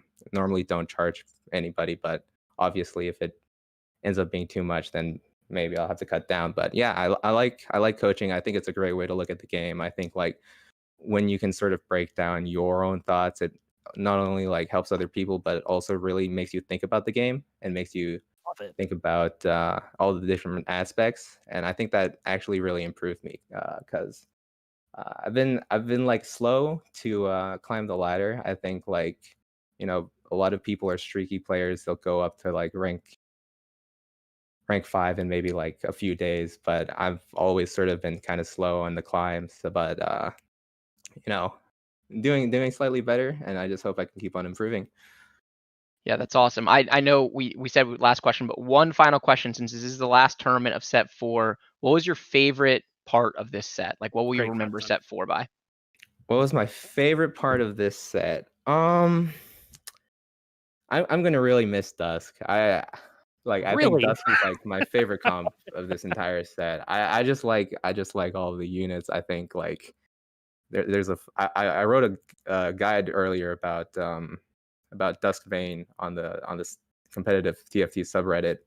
But I just like I love all of the units in Dusk. I think they're so sick, and yeah, it's gonna be sad seeing them go. But Yep, R.I.P. Dusk. It was fun. yeah. It's about the journey we shared Yeah. together. That's what matters. And what an incredible journey you've just had today, coming in, saying that these guys are scary and then beating them and qualifying for the Riot Invitational. That is absolutely insane stuff. And congratulations. Thank you for joining us, and absolutely wonderful games. Again, that's twitch.tv/KevinRamen. It is in the chat for you. Everyone that you saw today, if you hover over the screen, you can find their Twitch profiles and follow just then. And we can always say forever that Talon is the reigning champion of set 4. Thank you so much, my friend. You have a wonderful rest of your week. What a great way to start with $200 and a qualification. Yeah, thank you so much. Congrats. Of course. And so, Bryce, I think that goes to show two things. Number one, the head on him is on a swivel, man. Yep. Like the way that he was talking about going through this process and countering the lobby specifically, you don't really hear that very often. Yeah, it's great to see, and then great to hear the thought process behind it. We opened this off by talking about the fact that you had 4 players in this lobby that kind of workshop together, have thought about the best way to play the patch, and you saw them do very well, right? Like you saw with the exception of guubums, who unfortunately had a rough day, all 3 of the other players were doing very well. All of them were the other 3 players that had the chance to win the final lobby and win the tournament. But it was the person who went counter to the collective wisdom of high elo that ultimately pulls out the title. And I really love that. I think the beauty of TFT is in the flexibility. It's in seeing the value where other people are not. Yeah. And to have someone see it and then execute on it and win as a result, it's just, what more could you ask for the final tournament of the set? Yeah, that was actually one of the more like esports ready things that I've seen, is as you kind of evolve in the TFT thing. At first it was static comps, then it was blenders. Now it's like best on board, best in slot, moving into, different types of evolutions. But as people learn more about this game, they're going to be able to make more decisions just like that. So congratulations once again. That's twitch.tv/KevinRamen for KevRam. Oh, I get it. It's KevRam then. For his Wow. qualification today. Bryce, that was your first go of it here at giantslayer. So let's talk about you just for a second before we sign off. How did you feel about that cast, and what was your favorite part of set 4? My favorite part was hanging out with you. It was super fun. We just had it was just like hanging out, chatting about TFT for 4 hours. Like, what is not to love? I love this game. I love this community, and I hope I get to come back and do it again. All right, and you know what? I'm going to say the same thing. I love how supportive you are already of me, and hopefully I can be just as supportive for you one day, Bryce. You already are, friend. Thank you. Absolutely love you. Absolutely love everyone who came in and watched and supported us today. The TFT community is going to continue to grow, and through the great work from giantslayer, from behind the camera to in front of it, to the people writing those marketing things, writing those tweets, everyone here is here for a good reason, and I love every single one of you. Thank you so much for joining me today for this NA qualifier. Bryce, again, wonderful pleasure hanging out with you, and that's not going to be it. We have another one coming up in, I think, 3 weeks, and it's going to be on set 4.5. So get those Fabled ready, get some of those new units ready, because from here on out, it's going to be set 4.5 here on giantslayer TV. But for today, that is going to be it for me. I have been Boop, here with Bryce, and we'll see you for the next qualifier.